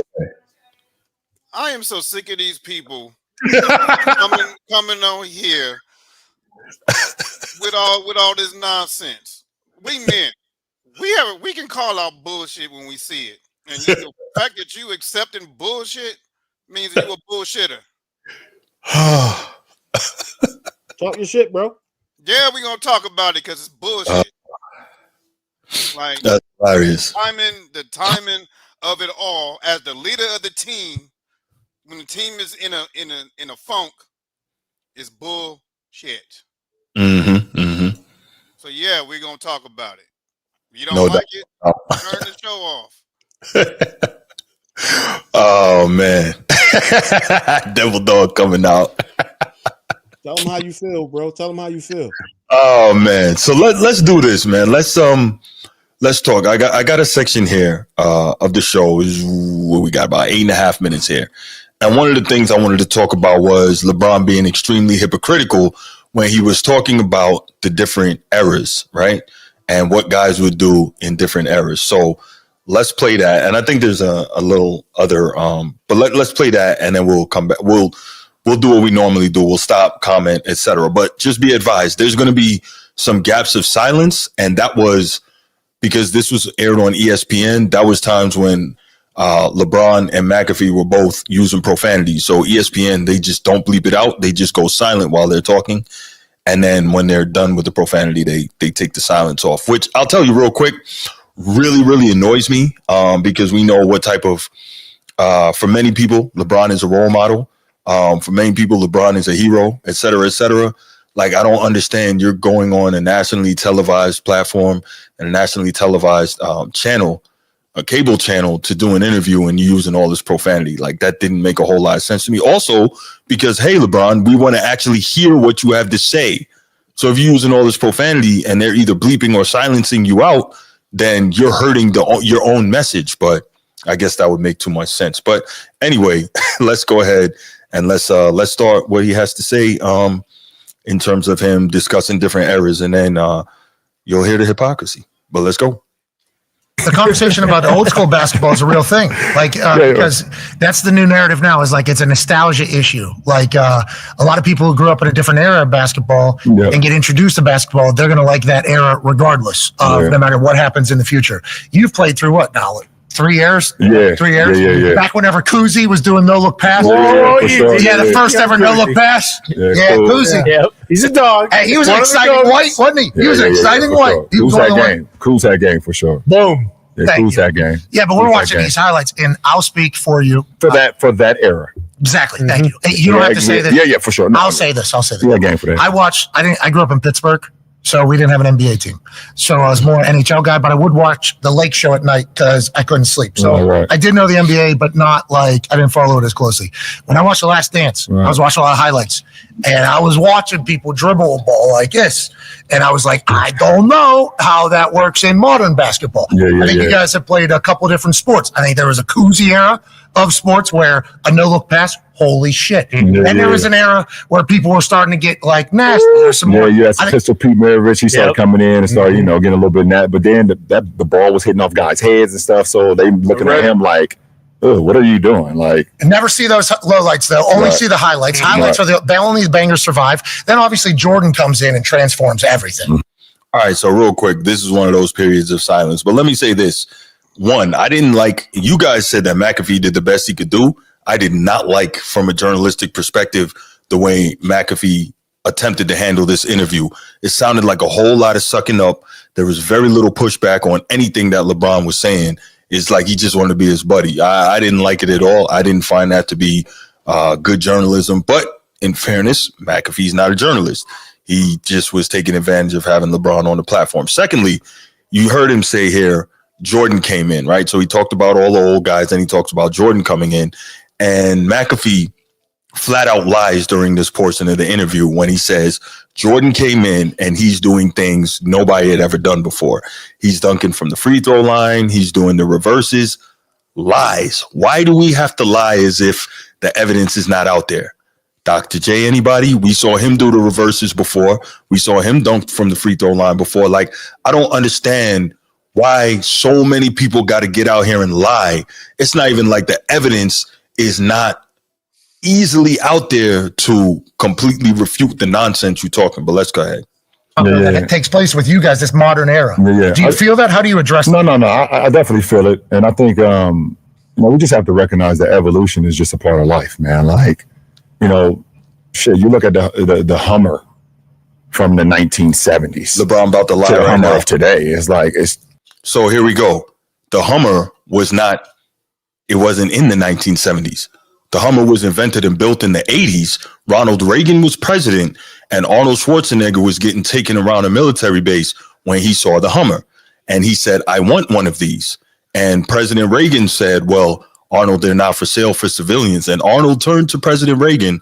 Mind you, President Reagan was president from 1980 to 1988. So we know the Hummer was not available in the 70s. So here we go with the lies again. But anyway, he turns to President Reagan and he says, you mean to tell me the Terminator can't have what he wants? And so Arnold Schwarzenegger was the first civilian to ever have a Hummer as his own vehicle, right? So there we go. So we got more lies. So first, McAfee is lying about Jordan doing things we never saw before. He lied. Then we got LeBron lying about the Hummer in the 70s, but let's carry on. You're going to be like, okay, you might be nostalgic about it. You loved it in the 70s, but do you really want to drive that every day right now in 2025? You're going to get out the car and your goddamn neck and your back is going to be hurting so bad. Like, seriously, you're going to be hurting so bad. You're going to be like, okay, you know what? This might be just a Sunday chill bar. Like, I drive it up the street, get some ice cream, come back home, but I refill it because it gets too much. Yeah, exactly. I got to just start it up, let it just crank the gas for about 2 hours just to make sure it's still running. But like, you know, like, we have to understand that there's players and eras and things of that nature. Like, we get it, but like, you know, you watch some of the NFL games as well from the 70s and the 80s, and you got like, you know, Jack Lambert and those guys like coming through, like completely decapitate people. You know, like murder. Ronnie Lott tore his pinky off and then went to the sideline. Was like, just tear the rest of it off. I'm getting back out there. Like, that's true. Like, I get it. Like, those are nostalgic moments, but like the game is different, and we should respect all eras in that era. Now, real quick, you hear him say the game is different. We should respect all eras, right? You hear him say that. Now watch where he goes with this. You know, we can't be saying, okay, just because Wilt was great in the 60s and 70s that he'll be great now. And we also can't say that some of the guys now will be great. It is what it is. Respect that era and we move on. But the whole every single day that he's better, he's not better, he wouldn't. You trying to tell me Giannis wouldn't be able to play an NBA game in the 70s? So real quick, right? Notice, no one ever really talks about the 70s. What was the whole thing? We're done with the 90s, right? Whenever we talk about these players today, we talk about what would they do in the 80s and the 90s, right? So he brings up, see, this is where one thing I'll say about LeBron, he's sharp in that he knows who he's talking to and he knows how he projects certain things. He says, do you think Giannis wouldn't be able to play in the 70s? No one talks about that. No one talks about that. What we talk about is the 90s. Would these guys be able to do the same thing in the 90s? Now, we heard LeBron talk about respecting the eras. Now watch what he does. He's going to do the exact opposite. This is why I'm not a fan of this guy when he opens his mouth. But let's go. He wouldn't be able to do it. Neither would you. Giannis Antetokounmpo would have 250 points in a game in the 70s. 250. Is that Cousy? When was Cousy playing? Cousy. Now, more silence because of profanity, but obviously he's being facetious when he says Giannis would have 250 points in the 70s. However, he's saying that to say what Giannis would do in a previous era. Now, he just finished talking about respecting the previous eras, right? So he doesn't like when they talk about how guys today couldn't play back then, but he's now talking about he's disrespecting those eras. What's the difference? Why is it different when he does it, right? Kyrie Irving. They would have called him a witch. They would have called him a witch. No, they would have told Kyrie, you're not. You know how they used to tell Lou Alcindor at the time that he couldn't dunk in high school games? Yeah. They would have told Kyrie, you're not allowed to dribble anymore. Mm-hmm. That's what they would have told him. Dribbling is out rude. They would have seen that. How tall are you? I'm 6'9". And how heavy are you? I'm give or take in between 215 to 280. I don't know. Depends on the day. Okay. Depends on if you give me my cookies or not. Yeah. What's up, man? What's up, G? I would like to see, instead of him talking about what other people would do, I would like for him to directly say what he would do to those guys in the 90s. He's not going to do that. That's what I want to see, man. No. Because we know that's how they carried it, right? We know that because it's already on wax. But what we haven't seen is this era talking about what they would do in first person to these guys that was in the 90s. You don't see that. Those questions don't even come out, bro. Like, nope. So to me, it's like, don't cower, bro. This is basketball. Let them know what you would have did to them. Only person I see that lack that type of respect, but also have that type of competitive nature is the young boy, man, out of Minnesota. And yeah, he the only one and don't get no fucks. He take the smoke wherever it's coming from. Everybody else is acting political and talking about what this other person would do in third person. Well, you know what I mean? Like in this roundabout way, we need to hear that because what we do every day, we compare Mike versus LeBron and LeBron versus Bird and Bird versus Magic. You know what I'm saying? But very rarely do we see these guys who still playing say what they would do from their perspective, not somebody else's perspective, but what they would do. I would like to see that. I didn't get a chance to listen to the whole Pat McAfee and LeBron show. I listened to the whole thing. It was crazy. But I guarantee you, he didn't say that. No, he did not. I rest my case. No, he did not. Carry on, bro. Carry on. We still waiting for that.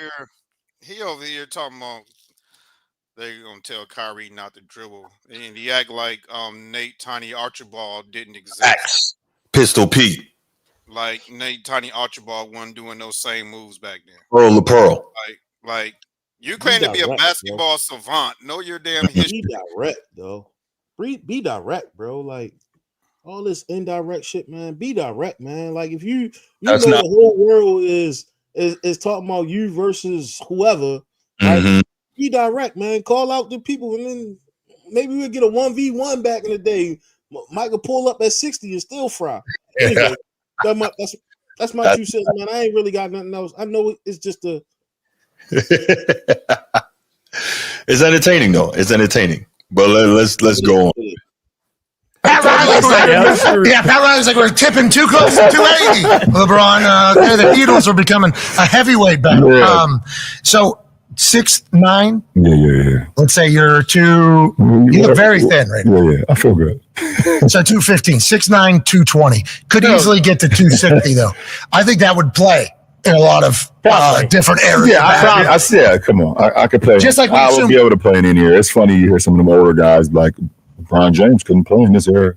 Never been fouled by Bill Laimbeer before. Yeah. I think I seen like Dennis Rodman say that one time. It was like LeBron James not skilled enough. That's actually not what Dennis Rodman said, but we'll go ahead. I'll get that quote for you in a second. Yeah, not big enough. He's not. Doesn't weigh enough. He's not strong enough. Can't handle it. He didn't say that either. Yeah, I'm like, okay. Okay, let's talk about you flopping all over the place. Yeah. That's why people get mad. Yeah, I know. Okay, so let's do this. So You really said for those who say LeBron flop, I present to you a little something I put together on one of my shorts. You already know how I rock, G. That's crazy, yo. That's crazy. Hey, I want to hear. That's the reason why Transformer not here, yo. Transformer's sick, man. He's legitimately sick. Oh, I'm sorry. Not y'all. So, LeBron doesn't flop. He loves to tell us he doesn't flop. His minions tell us he doesn't flop. So, we can just oh, there's one. He got killed on that, huh? Look at Grayson Allen, like, you kidding me? Oh, here we go. Out of the frame. Look, now he moving like he got shot out there, right? My neck and my back. Funny how this is not going to be disputed as a lie, though. Oh, somebody's going to come up with a way to say that I made this up. This is AI. I did some creative video work and all that. Look, and he winks at the camera. Look at that. Beautiful. But he doesn't flop though. Let me get the quote in terms of LeBron and Rodman. So Rodman says, this is a 2019 interview. Rodman says LeBron would be easy to defend. LeBron is so effing easy to defend. He doesn't have any moves. His game is too simple. He's just big, 6'8", 6'9". That's the only thing he got. Now, what I will say, in the last year or two, LeBron has developed more moves, right? He's gotten a reliable fadeaway. His mid-range is much increased, and now he shoots threes. But when Rodman was saying this, those comments were true. Then he says on LeBron in the 1980s and 90s, on the Dan Patrick Show, Rodman argued LeBron would just be an average player in the late 80s or early 90s, asserting the physicality of that era would diminish his impact. He contrasted this with Jordan's time, saying Michael came into the game when you could hit people, knock them down. LeBron can't do that. All they do today is complain about a foul. Now, this is something else I'll say. LeBron would not just be an average player back then, but he wouldn't be near the player that he is now.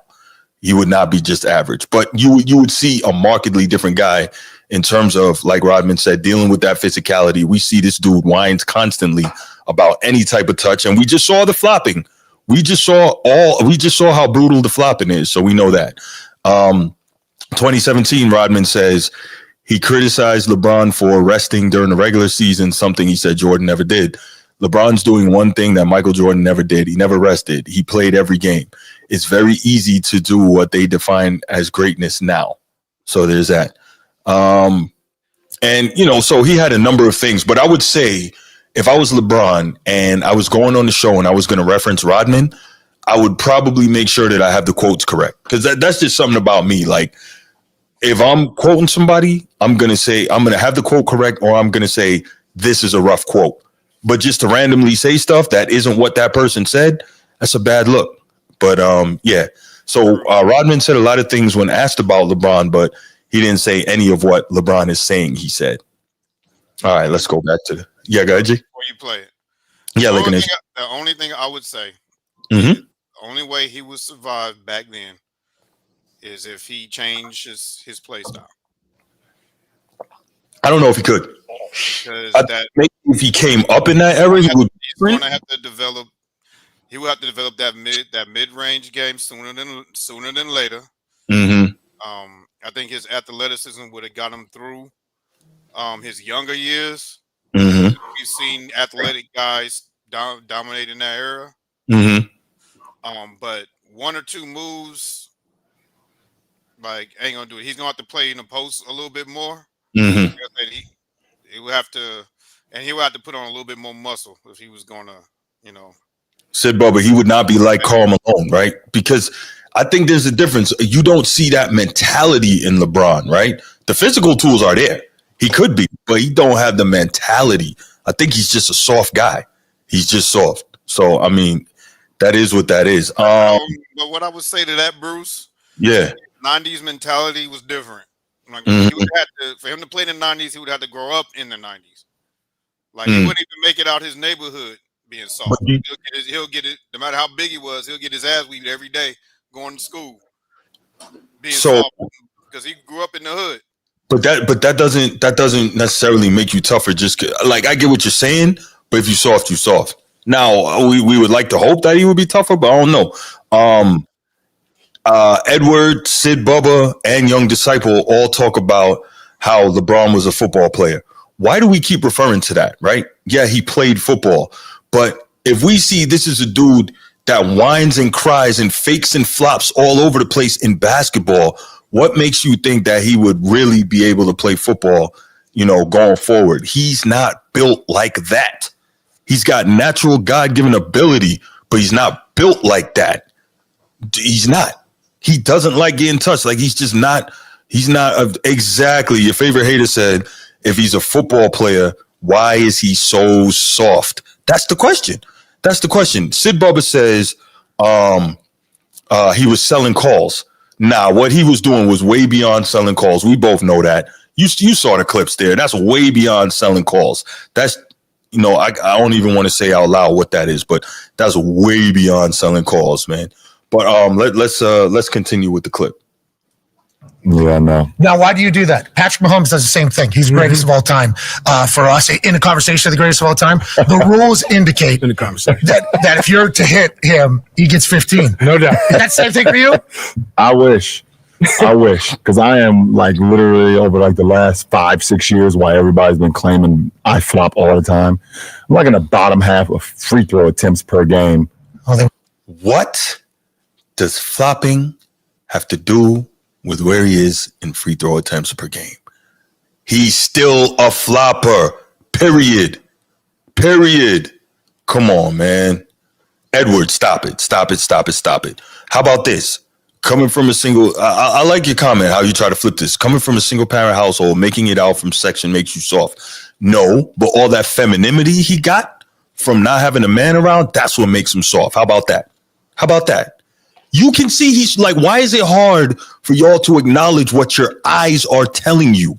You want to argue because you're a fan of this dude, but why are you arguing when your eyes are showing you how he moves? Your ears are telling you how he moves. Like, we see it. We've been watching it for 2 decades plus. So like, understand this. Let me ask you this question. Yes, sir. So this goes to everybody that's saying he's selling calls. So if that's so what is he doing to selling calls? So that means Vlade Divac is doing the exact same thing. and so was Derek Fisher. Definitely. Those dudes were known for flopping. Yes. Those dudes were known for flopping. Absolutely. Flopping, they were selling calls. Oh, I don't know about selling calls. I know about flopping. I don't know about calls. That's what's being said. So, okay. If what LeBron is doing is not flopping but selling calls, so Derek Fisher and Vlade Divac was the king of selling calls then, because they weren't flopping at all, and their selling calls wasn't as egregious as LeBron's were. I get you.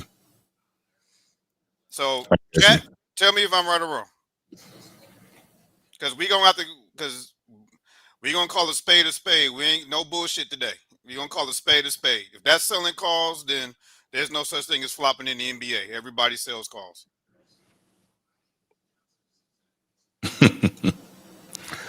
Let's go ahead and let's try finish up this. Won't give you the whistle. No. Super chat treatment. Come to the Lakers, and they'd be like, "Man, when I used to play against you, I just think you got every goddamn call, and I hated it. And now that I'm your teammate, it's like, oh my goodness, you don't get any calls." I'm like, hey, don't worry about it. Just keep playing. No, wait till you see me in the third quarter. I got good flop going. I practiced on this one last night because there's a video from the Last Dance where I think the ref says to Michael Jordan, he goes, "I didn't see it, Michael. I am so sorry. I would never do that to you." And walks away. Yeah, I believe you, Michael. Yeah, that's the clip. And yeah, I saw that. And Michael, oh, God, yeah, I saw that. Oh. Okay, so you and Michael at a good spot. Me and Michael? Jordan? Yeah, we're a good spot. We don't talk. Why not, you think? Because I'm still playing. I'm still focused on my craft right now. When you're done, you think you two will be I hope so. Can have a conversation. I hope so. The funny thing is, like me and Kobe, besides our, the late great Kobe, obviously, me and Kobe never had a real relationship either until we was on the Olympic team. We had a great relationship there. Olympic team 8, Olympic team 12, but it was always competitive between us. We were always like, I was on the East Coast, he was on the West Coast, and it was like, even though we never more profanity, so they silenced it out. And didn't beat Orlando, and I think it was 09. Didn't beat Orlando and didn't get an opportunity to play him in the finals. But and until I became a Laker, and then he retired, that's when our relationship became really, really good. Yeah, he welcomed me, called me like, bro, anything you need in LA, I got you. You're a Laker now. You family. What's that, Laker Nation? What you got, man? You were the reason why you didn't play Kobe in the finals, nigga. You sold that series. Stop capping.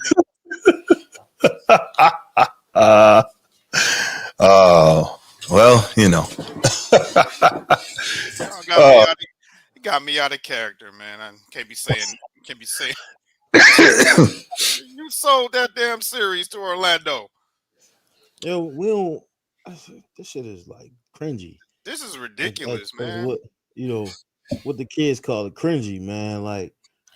This it's not about. It's not about East or West. I didn't get a chance to play. It's not about East or West, man. It's about what you willing to do on the basketball court, man. And some kind of way we got away from that. And that is just man. It's just the showmanship of the basketball. I guess that's what you get when you stay too long, right? You become a show pony. You know what I mean? Not a thoroughbred. That's the only way I can put it, man. Tell him, G. He out here tap dancing and shit, and when you know what I'm saying, when he should be running around the track, Tell him. I don't know, man. Definitely. This is why we call that dude soft.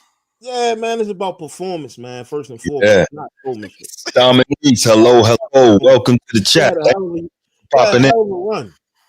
After this topic, Dominique, I expect to hear from you. Pick up the phone. You can't say you at work now. I guess maybe you can, but pick up the phone after this. We want to hear from you. You always got a lot to say in the chat. He did the bottom of the league in free throw.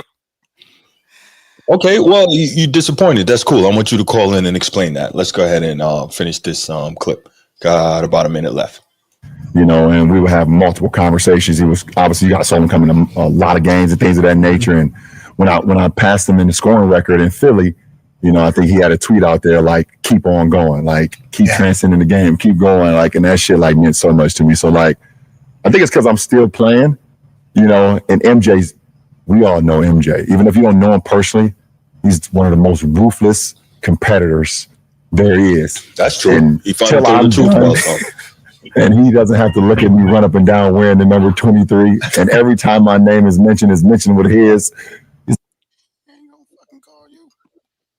Don't talk to me right now. I'm on the back nine. Do not call me. It was great to see y'all at the top 75. Oh yeah, that was dope. That was dope. Yeah, that's straight respect, admiration, and just like me for sure. I mean, shit. Like I said, I wear 23 because of MJ. You know, and that shit, the inspiration that he gave me as a kid in Akron, Ohio, that don't have much inspiration in your hometown. You look at something. It's got to be somebody in sports, somebody in music, somebody on the TV screen. So like Will Smith from Fresh Prince of Bel-Air, Michael Jordan playing for the Bulls, Jay-Z, Biggie, and Tupac. That was like, that was my inspirations. So LeBron had a lot to say in this clip, man. I don't even know where to go with it. I really don't. I would encourage everybody to listen to the entire interview with McAfee if you had the opportunity. It's really good. It's an entertaining interview. Definitely a lot of lies in it. Easily fact checked, but it's just there's a lot of stuff there, but it's really good. I'm going to take some time probably in the coming days to get into it on a deeper level and really break down a lot of this stuff. But it is what it is. Hey man, shout out to LeBron for tipping the ball in and winning the game for his team. The Lakers really needed that win after dropping 7 out of 10. Shout out to that guy, man. Like, you know, he's still out there, still doing it. Even though, like, some of the shit, like, we would wish that he stayed in the lane of a person who has 50,000 points. Like, at some point, like, you don't need to like address everything, especially when half the shit that come out your mouth is cat. Should just stay in lane, man. And then when you get done, write a book about the shit. That way, everybody, you know what I'm saying? Like, we won't have all this ammunition to talk about how like you lied on your son and you lied about this and you lied about so many other things, man. Like, easily. Just play basketball, bro. It's that time of year. Just hoop. That's all we ask. We just want to see you hoop. That's it. Can't do it. We just want to see you hoop, man. We don't care about your feelings. We don't care about what your mother think. We don't care about what your son think. We just want to see a product on the basketball that's gonna make us tune in and watch. Because at the end of the day, it's our time that you fucking wasting out here. All in. Dominique, yes, he definitely did some lying. Go back and I know clearly you're a fan, but all you have to do, you can easily fact check a lot of the stuff that he says. He definitely did a lot of lying in this interview. But all right, we've talked about this. We knew this was going to be, and this could have been a super long segment, but we're not even going to do that. So what I'm going to do here is I am going to put the number up. I want to hear some calls, man. Go ahead. We 5 minutes, y'all. 5 minutes, because this here could go all night. So let's go ahead. Let's get a couple calls. And Dominique, I want to hear from you. I want every time you pop up in the chat, I tell you call in, and you got some excuse for why you can't call in, but you got a lot to say. So ring the phone. The number's right there. You can't say you don't have the number. All right. Yeah, so while we're waiting for some calls on this, man, you know what? I was listening to Charles from Dreamers Pro on the Dreamers Pro show, and he was talking about this interview earlier today, and it's very interesting. One of the things that he said is that he talks about how, all right, let's take this call and I'll get back to that. Chief, what's going on, man? What's going on? All right, brother. What's up? Okay, I guess I'm going to try to debrief. Actually, I did watch the whole Pat McAfee show and also watched the Stephen A. response. I haven't gotten to that yet, but go ahead. You haven't gotten to that yet, but I watched both of them. Okay. And this is to me. You know, I did do a fact checking and analysis. Mm-hmm. I guess LeBron didn't lie per se, but he just expressed it in his own personal way. No. What I'm saying is this. Then you're lying. Fact checking. No, wait a minute. Was it an intent to deceive? Probably not. But he got a lot of facts wrong. I fact checked it. A lot of that he got wrong, and a lot of stuff I think he misstated. Mm-hmm. But the main thing was, just think about shout out to my boy Horizon who said something early. LeBron just happened to go on that instead of not focus on basketball. Wonder why. Horizon's made a great point. That's set up for the Mind of the Game podcast too. That's when we found out about it. Yep. And that appears April the 1st. Come on. During when you're supposed to get ready for the playoffs and everything, he gonna have a podcast. He already laid all this out. It wasn't really about he did that really to jab at Stephen A again to keep this thing going. I'm telling you, I can agree with that. That man, I called it from the beginning. This is about them two going at it. It's a battle over. LeBron is just overly concerned about his image and want to control the narrative. Stephen A. want to show that the media, I'm not going to back down. Which he backed down. He changed his words. If he said what he said, he should have stood on what he said. He didn't. Stephen A. got the bosses that he got to report to as well. So it's basically these two are going back and forth at the expense of the fan. Well, or I guess the benefit if they see the dollars in there. It's about the money. Facts. Agreed. That's what it's about. Because why would you go on a Pat McAfee show and you got to play a game? As a Lakers fan, I'm like, bro, we support the team. So what's going on, buddy? But he had all that lined up. Him and Maverick had all this stuff worked out. I'm calling it again. They already had all this stuff worked out. No, you're probably right, though. You're probably right. Yeah. And then, I got my notes from the Stephen A. show. Basically, Stephen A. was trying to go, try to go back on his LeBron's comments. Then he brought back Bronny and then his actions and all that. Stephen A., we already got the point. We know you didn't really say nothing at that boy. You didn't go at him. You had a problem with LeBron, and you want to get back at LeBron. And LeBron made a statement. Oh, I'm going to say something. I know he's going to respond. That was purpose. Bruce, that was on purpose. That was on purpose, G. That was on. He knew that man was going to say something back to keep this stuff going. And just what it did, it from the non-fans, it kept the attention off. The Lakers doing bad, so he had to end up hitting the game winning shot. The man, he's a lot of things, but the man is a sick, unadulterated genius, from the words of New Jack City. Right. Okay. The term that he used was Stephen A. Smith going on a Taylor Swift tour. Yeah, I don't even get what that was like. That was the trigger word to keep it going. Because he knew Stephen A. was going to respond to that. He knew that he was going to respond to that, man. Because he was like, I know he probably sitting over there happy. Well, but here's the thing. Why would LeBron say on the couch in his tighty whities? Why would you talk about another man underwear? What are you doing? He's calling the dude soft, which both of them are. Okay. Let me ask y'all. Let me interrupt real quick. We've all called dudes soft before. When you call a dude soft, you referring to what type of drawers he wears? Who does that? What is that? That's like a clown. That's like a clown gesture to saying the nigga acting childish. Would you say it that way? No, I say your ass acting childish. Oh, okay. Yeah, but just checking. But these are two guys that ain't gonna bust the great in a fight. Come on. Stephen A. said, no, you don't. You ain't gonna. Stephen A., you ain't gonna throw no hands. Peanut head dude, you ain't gonna throw no hands. Ron ain't gonna throw no hands. Ain't nobody gonna really do nothing. Nah, man, those guys too rich for that. They too rich.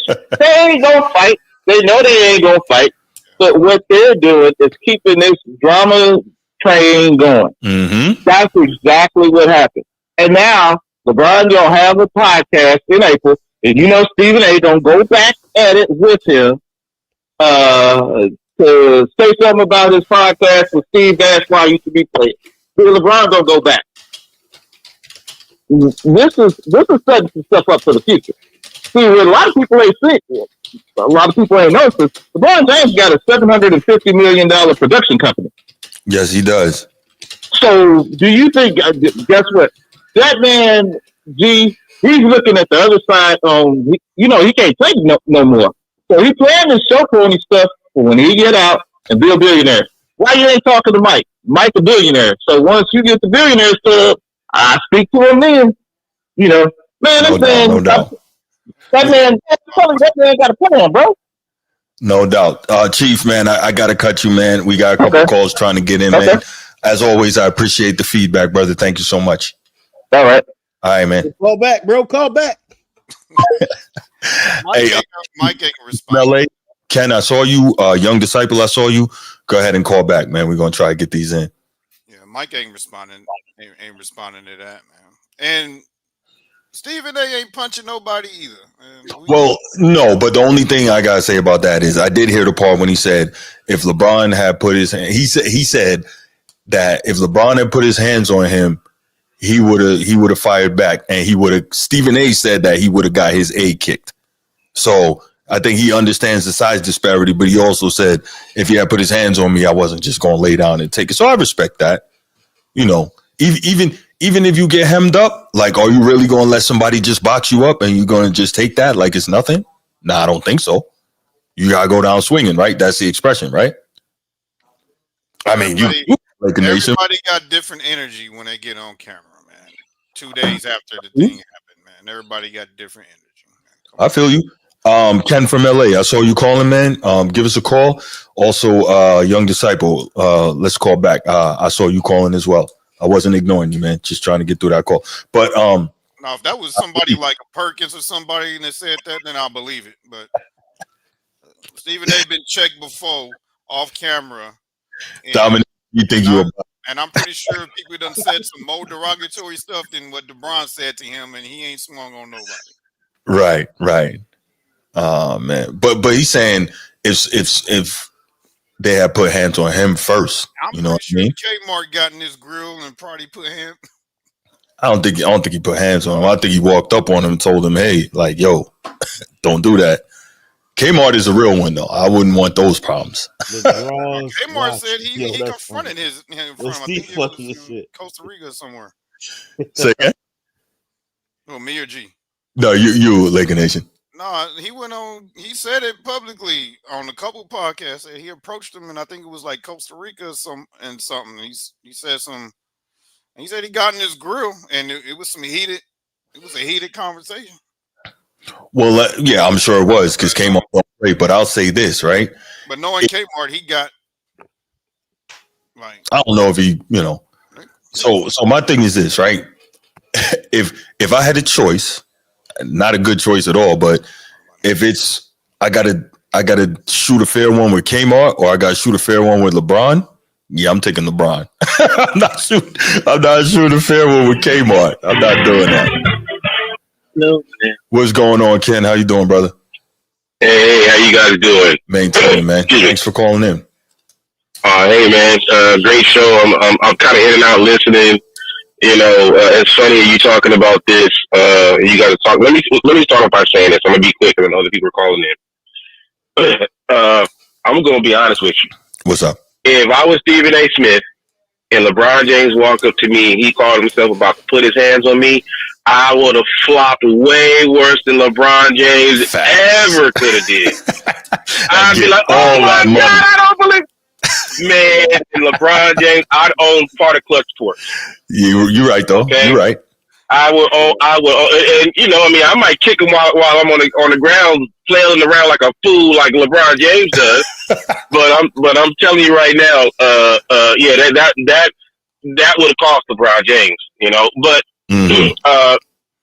as far as the flopping, and the brother in the comment section was talking about he's selling a foul or something like that, and I typed in the comment section. I said, listen, there's a difference between selling a foul, right, and like drawing a charge or something like that, and then like just there's too many videos out there where nobody's even touched LeBron James, and he's falling all over the place like somebody in the stands shot him in the leg or something like that. Right. Not to mention that a lot of times, even when he does get the foul, he's still laying on the ground well after the play is over, and everybody, like just get your your big ass up and play some ball, man. Yeah.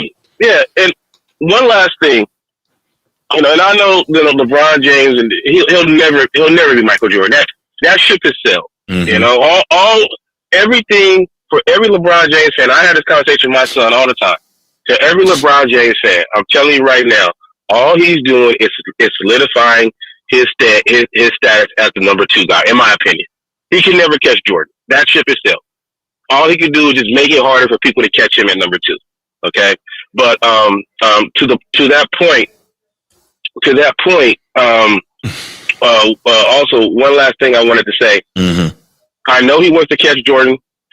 I know, he's from the time he got drafted, but I think Scottie Pippen said it best, or somebody said it. They said, when you're good, you tell everybody.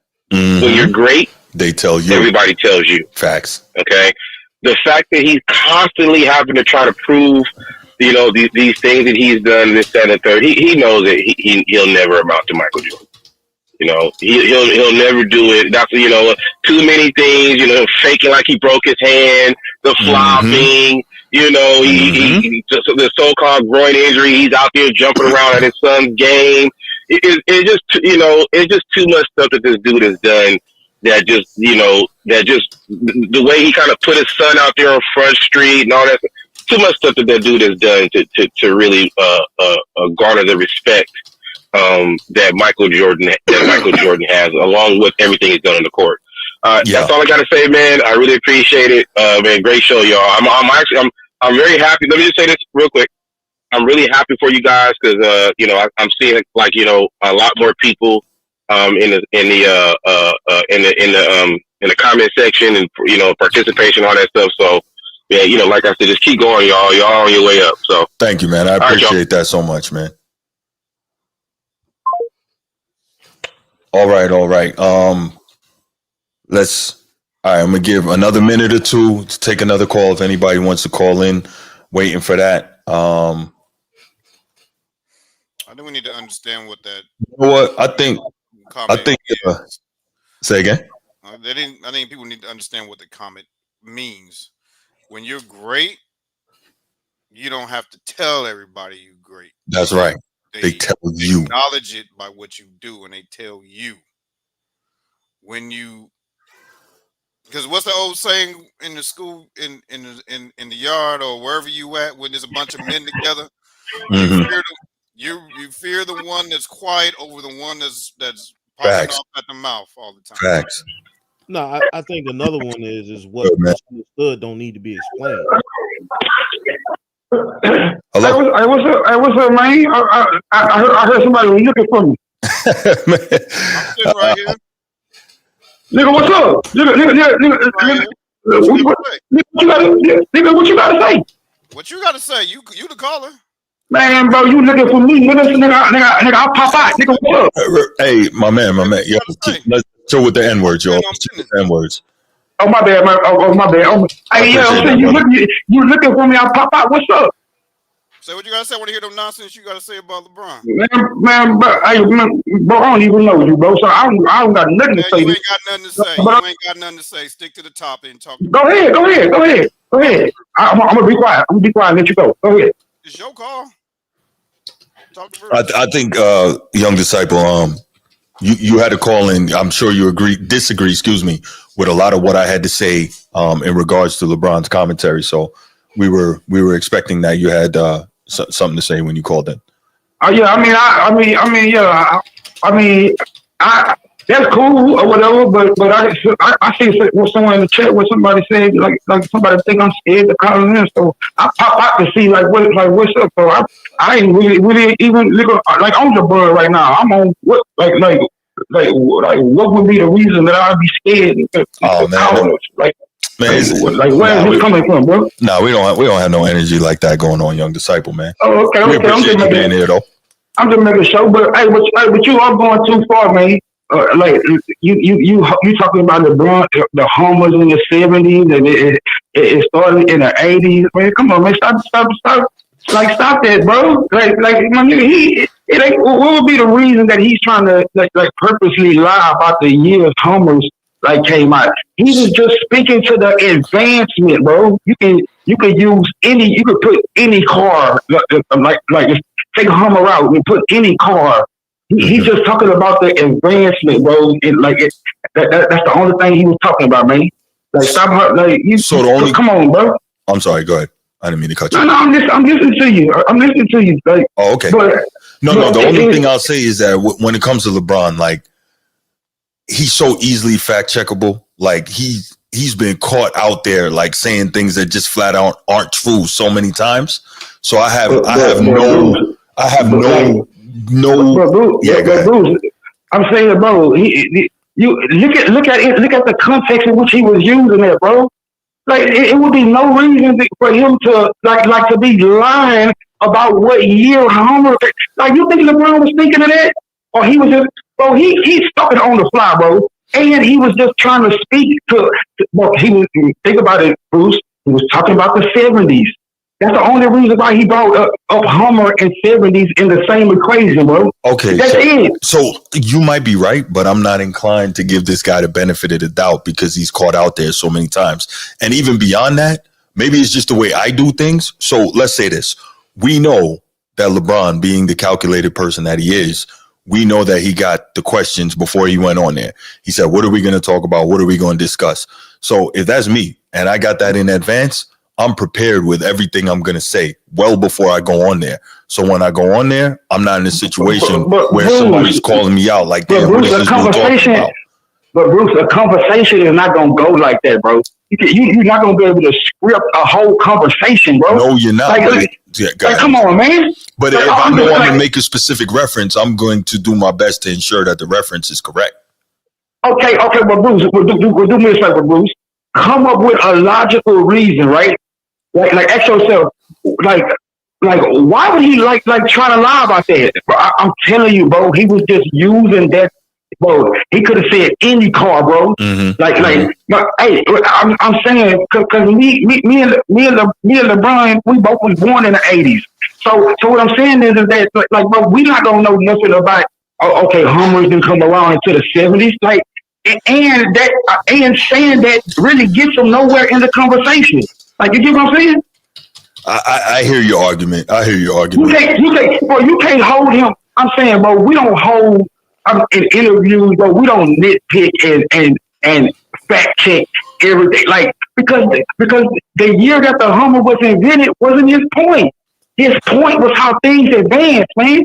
And I know you're smart enough to understand that, bro. I will say, as I said, I'm not saying your point is not viable. I'm saying that, one, me personally, I'm going to be prepared when I go, if I get interviewed about something, because I've done interviews, I've been interviewed. I'm going to be prepared for those things, so I'm not making an improper reference. And secondly, when I see somebody that's been caught out there lying many times, I have a hard time giving benefit of the doubt. That's all I'm saying. But Bruce, I'm saying you have to take into consideration lying about what. Like what I'm saying is that what would that lie benefit him? He's not. Like the question wasn't what year that was the Hummer invented. Mm-hmm. He just used the Hummer as an example, Bruce. But let's talk basketball though, Bruce. Let's get to basketball. Let's get to the basketball part. Like okay, like with the MJ and all that. I mean, and the things that, like the two push like or whatever. Like this is what I'm saying, bro. Like y'all, it's just a lot of holes and things that y'all say. Like y'all say stuff like MJ stayed there in Chicago. He didn't run. This and that. Like the point that y'all miss out. Like the point that y'all miss out on is that he had no reason to. Like that's one. Like you see what I'm saying?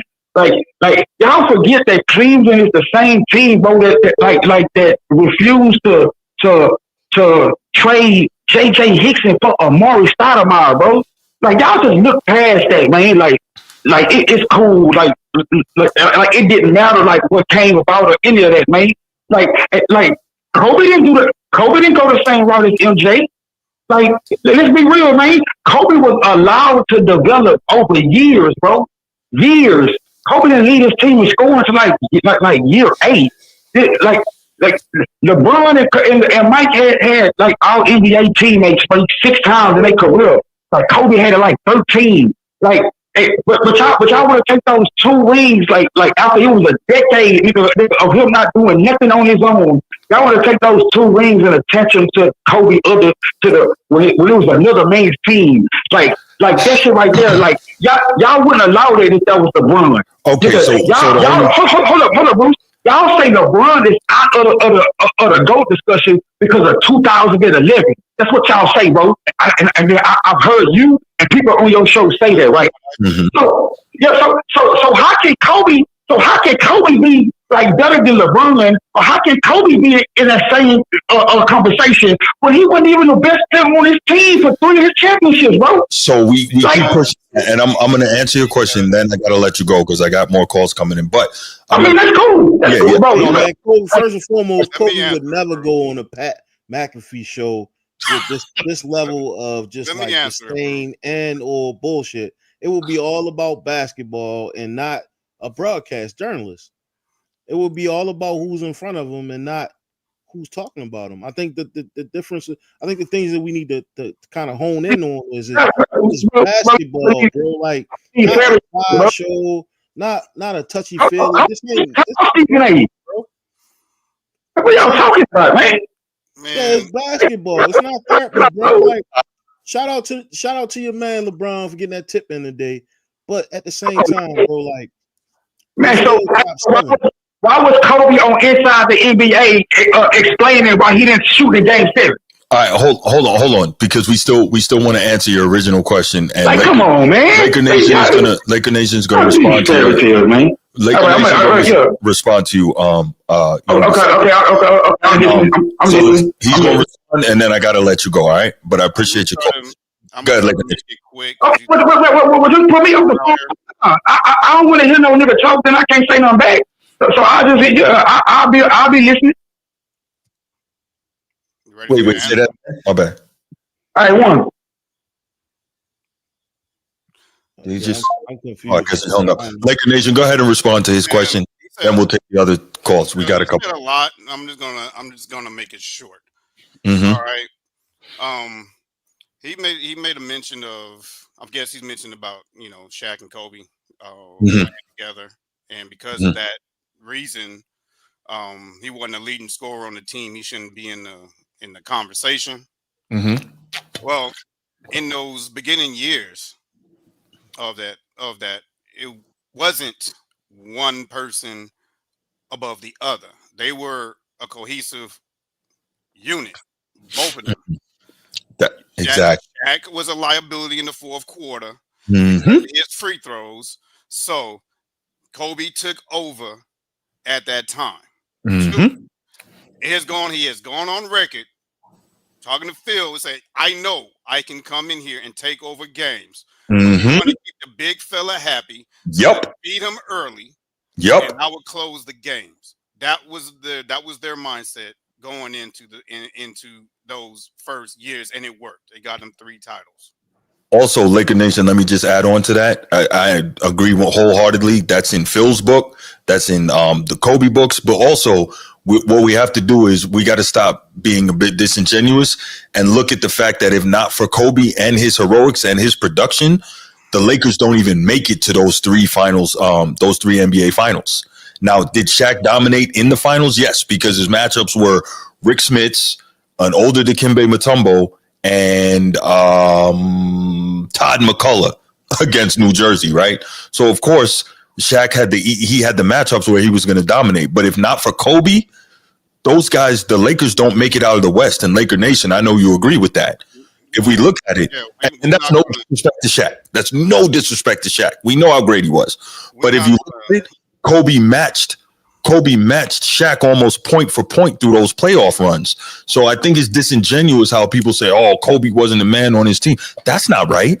All we have to do is go back and check. Yeah, I'm sorry. Go Laker Nation. What we're not going to do is come on here, claim to be a Laker fan, and keep bashing Kobe being Bryant. That's what we're not going to do either.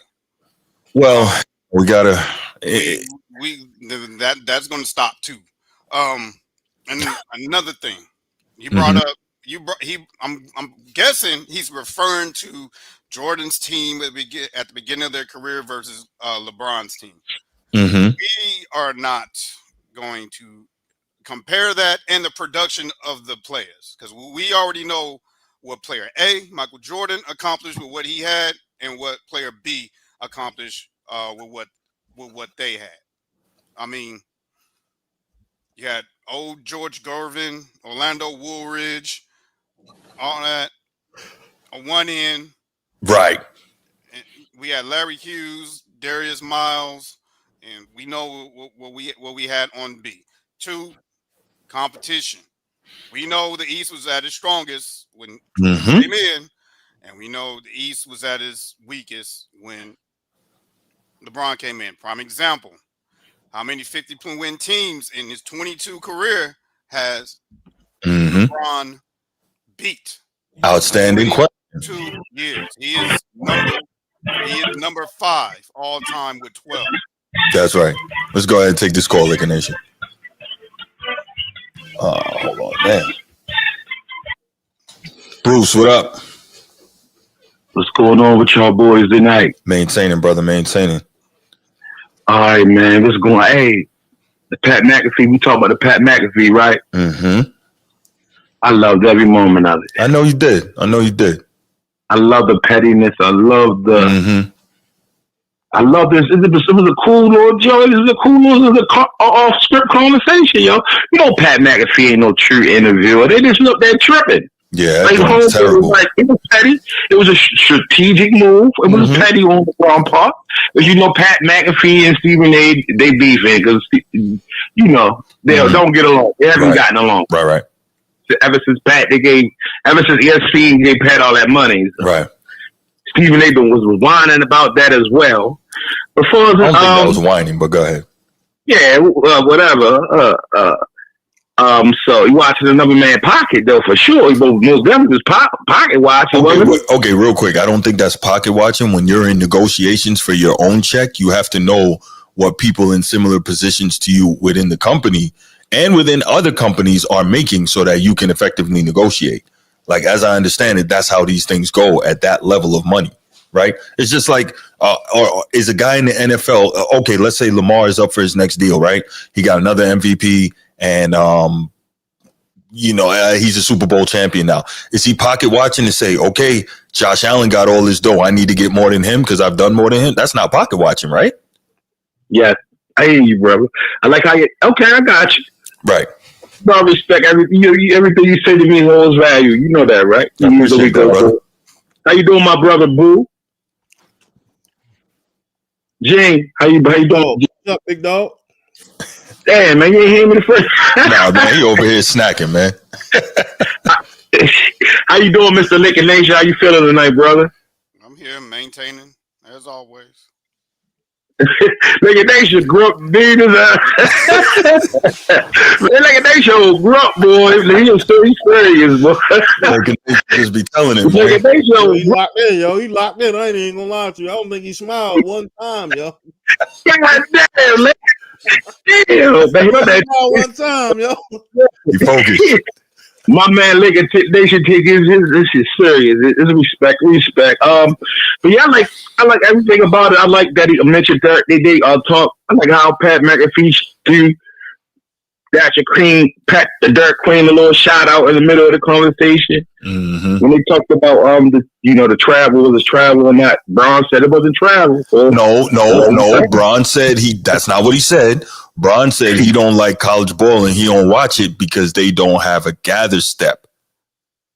The NBA has a gather step. The college does not.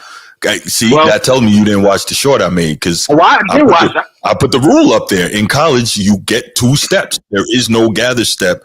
No, bro, the rule analyst already gave his professional Stephen A. Stephen A. G. Stephen A. ain't a rule analysis. No. I was just Stephen A. on it, but that's why I said that. Pause. But no, the rule analyst doesn't mean anything. The rule is right there on paper. The rule is the rule. No more than 2 gave added context to the actual rule, bro. Like, come on, man. Like, dry, bro. You know you're not going to be objective on this.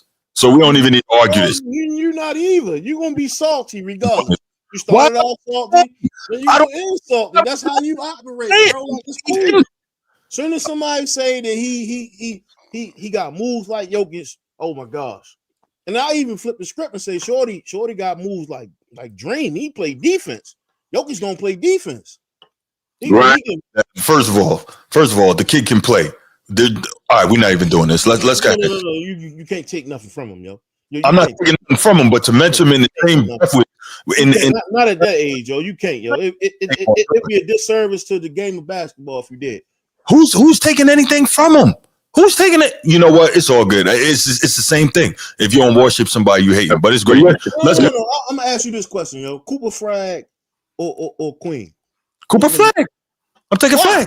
I'm taking Frag. We're not doing this. Why? That's not why. I just want to know why. I want to know why. Because I'm not from B-Boy. That's why. How about that? That's not good enough reason, bro. Now, That's not a good enough reason, bro. That's not a good enough reason, bro. That's not. All right, but Flag is not going to be who you think is going to be in the league, man. Come on. No, I don't think either of them are. But anyway, go ahead, Bruce.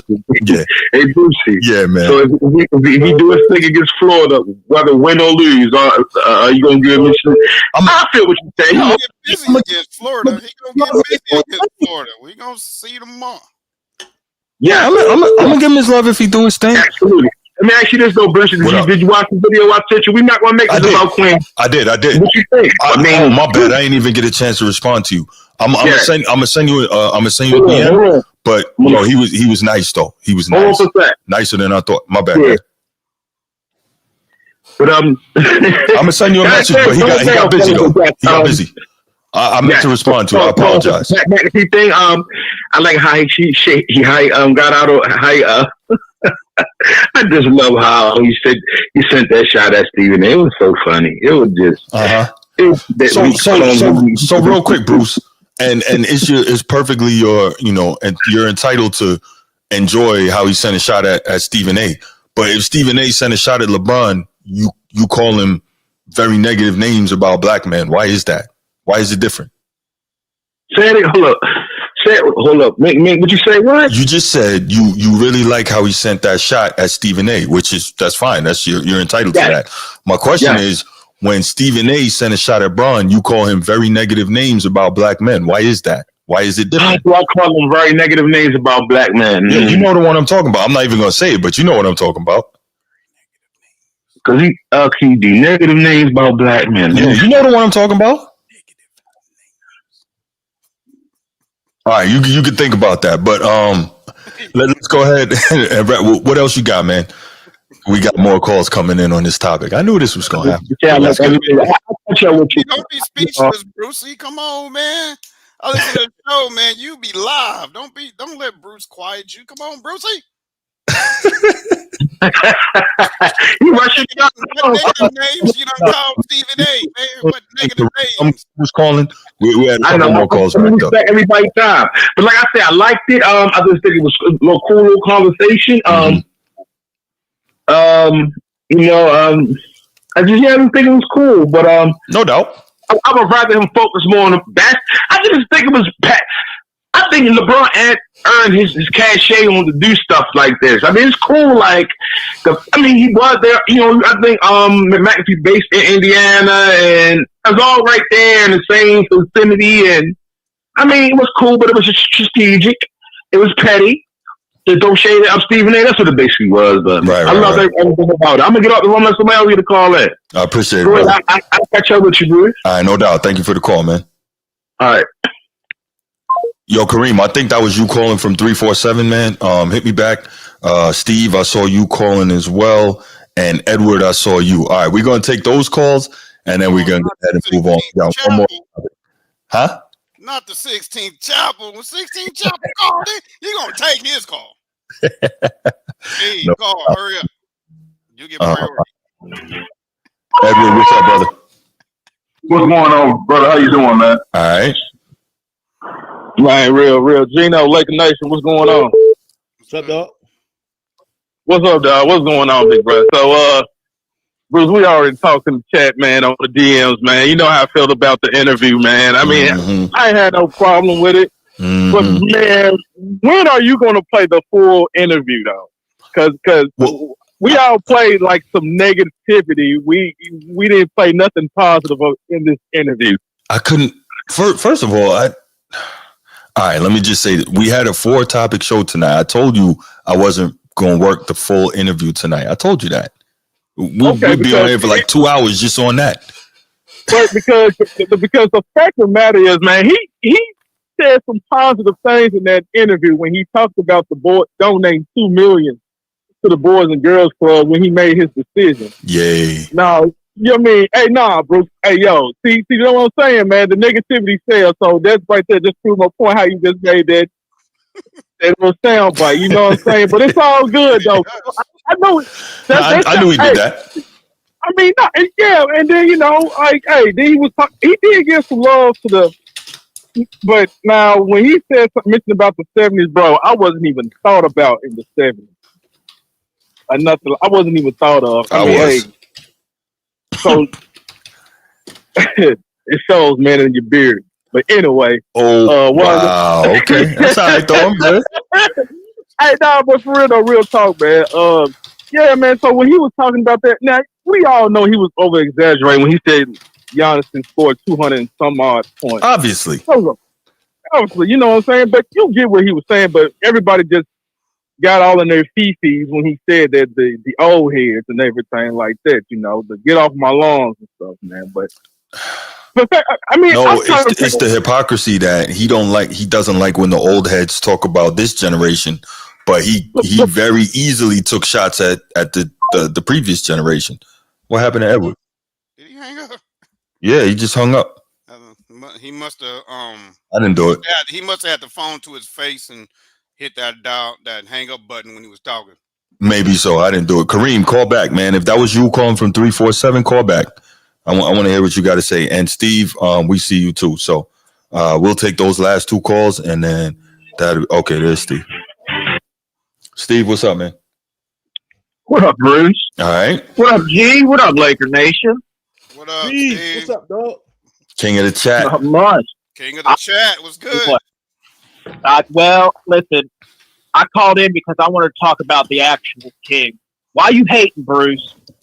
Why you hating? You always calling to attack me, man. Why you hating on LeBron? Listen, my man went on national television, talked about another grown man's draw, and it doesn't matter that he was lying, Bruce. I don't know why you hate so much. It's ridiculous. I get so tired of this spiteful. It's insane how you would go and fact check this man. How dare you? The things that he says in public discourse that you would hold him to account. I'm disappointed. Steve. Yo. I know a billion-dollar man didn't take time out of his day to go on national TV and talk about another man's draws. I know he had something else to talk about. Beta. That's so beta. That's how you know. Listen, I'm just telling you, LeBron has every right. He is the king. He can talk about another man's draws and it's fine. We will all twerk. We will all twerk about this. We will all worship the ground. We will all start talking about other man's draws now because the king has set the tone in this hate, this vitriol. It's disgusting. And frankly, it's making me emotional. And I just can't. I had to call in and give my 2 cents. In fact, I appreciate all the callers that came in and defend LeBron. I look up to them. I hope to be them one day. I aspire to be that much of a cult worshiper. One day I might get there. I just want to express. And honestly, Laker Nation and G, shame on you guys for letting Bruce just hate like this. Somebody, you gotta check him. Somebody's got to say something. That's why I called in. This is becoming ridiculous, and frankly, my feelings for LeBron, I'm hurt, Bruce. I'm hurt.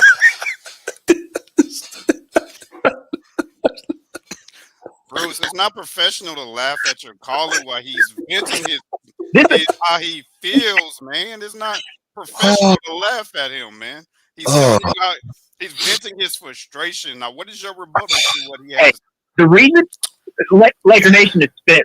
The reason that you should take my emotional feelings into consideration, Bruce, is because we just watched LeBron go on national TV for an hour and talk about his feelings. And frankly, I can relate to that. Listening to this hateful speech, I needed to call in and tone police and give you my feelings because I was inspired by LeBron. Listen to how LeBron confronts the haters. The way he stood up during a timeout and confronted that piece of shit, Stephen A. Smith. Bruce, I was inspired to call tonight because of that. Oh, man. It's about to go into the Call of Fame. Call of Fame. That's a great one. You need to make some shorts and put Hall of Fame together, man. And this call needs to be number one. I am inducting this call, Steve, into the Call of Fame. Oh, you know what? You're right. Earn real. that, Steve. Hey, listen, Bruce, you should actually do a clip of all the horrible call-ins I've done. Oh my gosh. You might get some content out of that, bro. Just be like, here's a clip of the biggest idiot who calls in routinely. King of the chat, Steve. It will go viral, bro. Oh, you might be right. But no, in all seriousness, that was disgusting to watch LeBron go up there and talk like that, spill his emotions and talk about. I just think that's ridiculous. I think the way Stephen A's carrying on and making a circus of all this is also ridiculous. It's a shame that grown men are like not stoic and they're like projecting their feelings onto the national audience. It's actually disgusting. It makes me want to vomit. Hearing another man's feelings really makes me sick to my stomach. And I'm not allowed to say the words because I respect your platform, Bruce, and I won't say the words I want to say. But like when I hear another man talk about drama and gossip and they make it like somebody was talking about earlier, like if Kobe would have been on something like that, it would have been, I think G was talking about it. It would have been strictly basketball. It'd have been like men talk, the competition. It would have been talk about the game. It would have been like what traditional men would have talked about.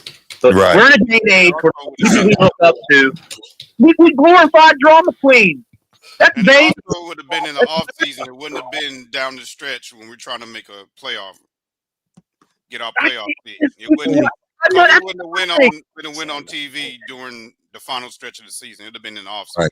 Hell no, Laker Nation. That's a perfect point. That's the difference between Jordan, Kobe, guys of that mindset, and LeBron. We're like coming down the home stretch in the playoffs. You're ever going to see Jordan?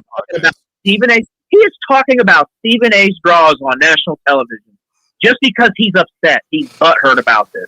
Right. It's just weird. It's just weird behavior. It's amazing in 2025 we have to tolerate this stuff and we can't say the words that we want to say because we're not allowed to say it. But we really, really, really want to say those words. Trust me, I really want to call him those words. But it's pretty wild that we're here, man. It's pretty wild. It's sad. Oh man! Well, but I appreciate anyway, the call, Steve. Thank you, man. I was gonna say, let somebody else get in. I just wanted to call in and give you my feelings because I needed my feelings heard. Well, thank you for sharing your feelings. But all right, fellas, I'm gonna jump off here. Bruce, Laker Nation, G, y'all have a great night. All right, brother. Appreciate you, Steve.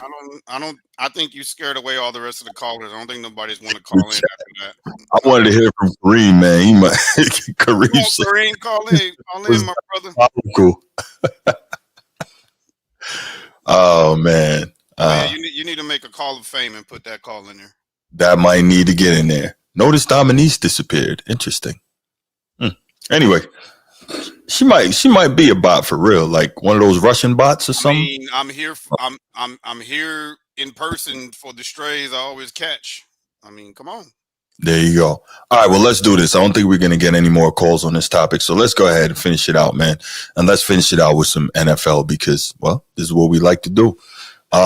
So New York Giants actually have a couple of new quarterbacks. I think last episode we talked about Jameis Winston being the new quarterback for the Giants. And now Russell Wilson has signed with the Giants as well. And this is all interesting. Why? Because Tommy DeVito is the third string quarterback, and the Giants are still sitting on the third overall pick in terms of it's still being speculated that they're going to draft Shedeur Sanders with that third overall pick. So the question now is, what do you do? I mean, obviously he can't be a third stringer. So at that point, do you just try to see what you can get for Jameis Winston?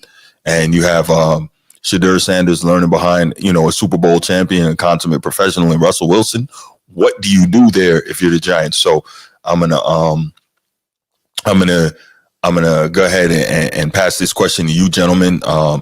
G first, and then Laker Nation, man. What do you all think the Giants should do? What do you think their plan is? Obviously, like we said, getting Jameis and then getting Russell Wilson and still sitting on the third pick. You want me to go? Yeah. Go? Yeah, G. I think you draft a running back.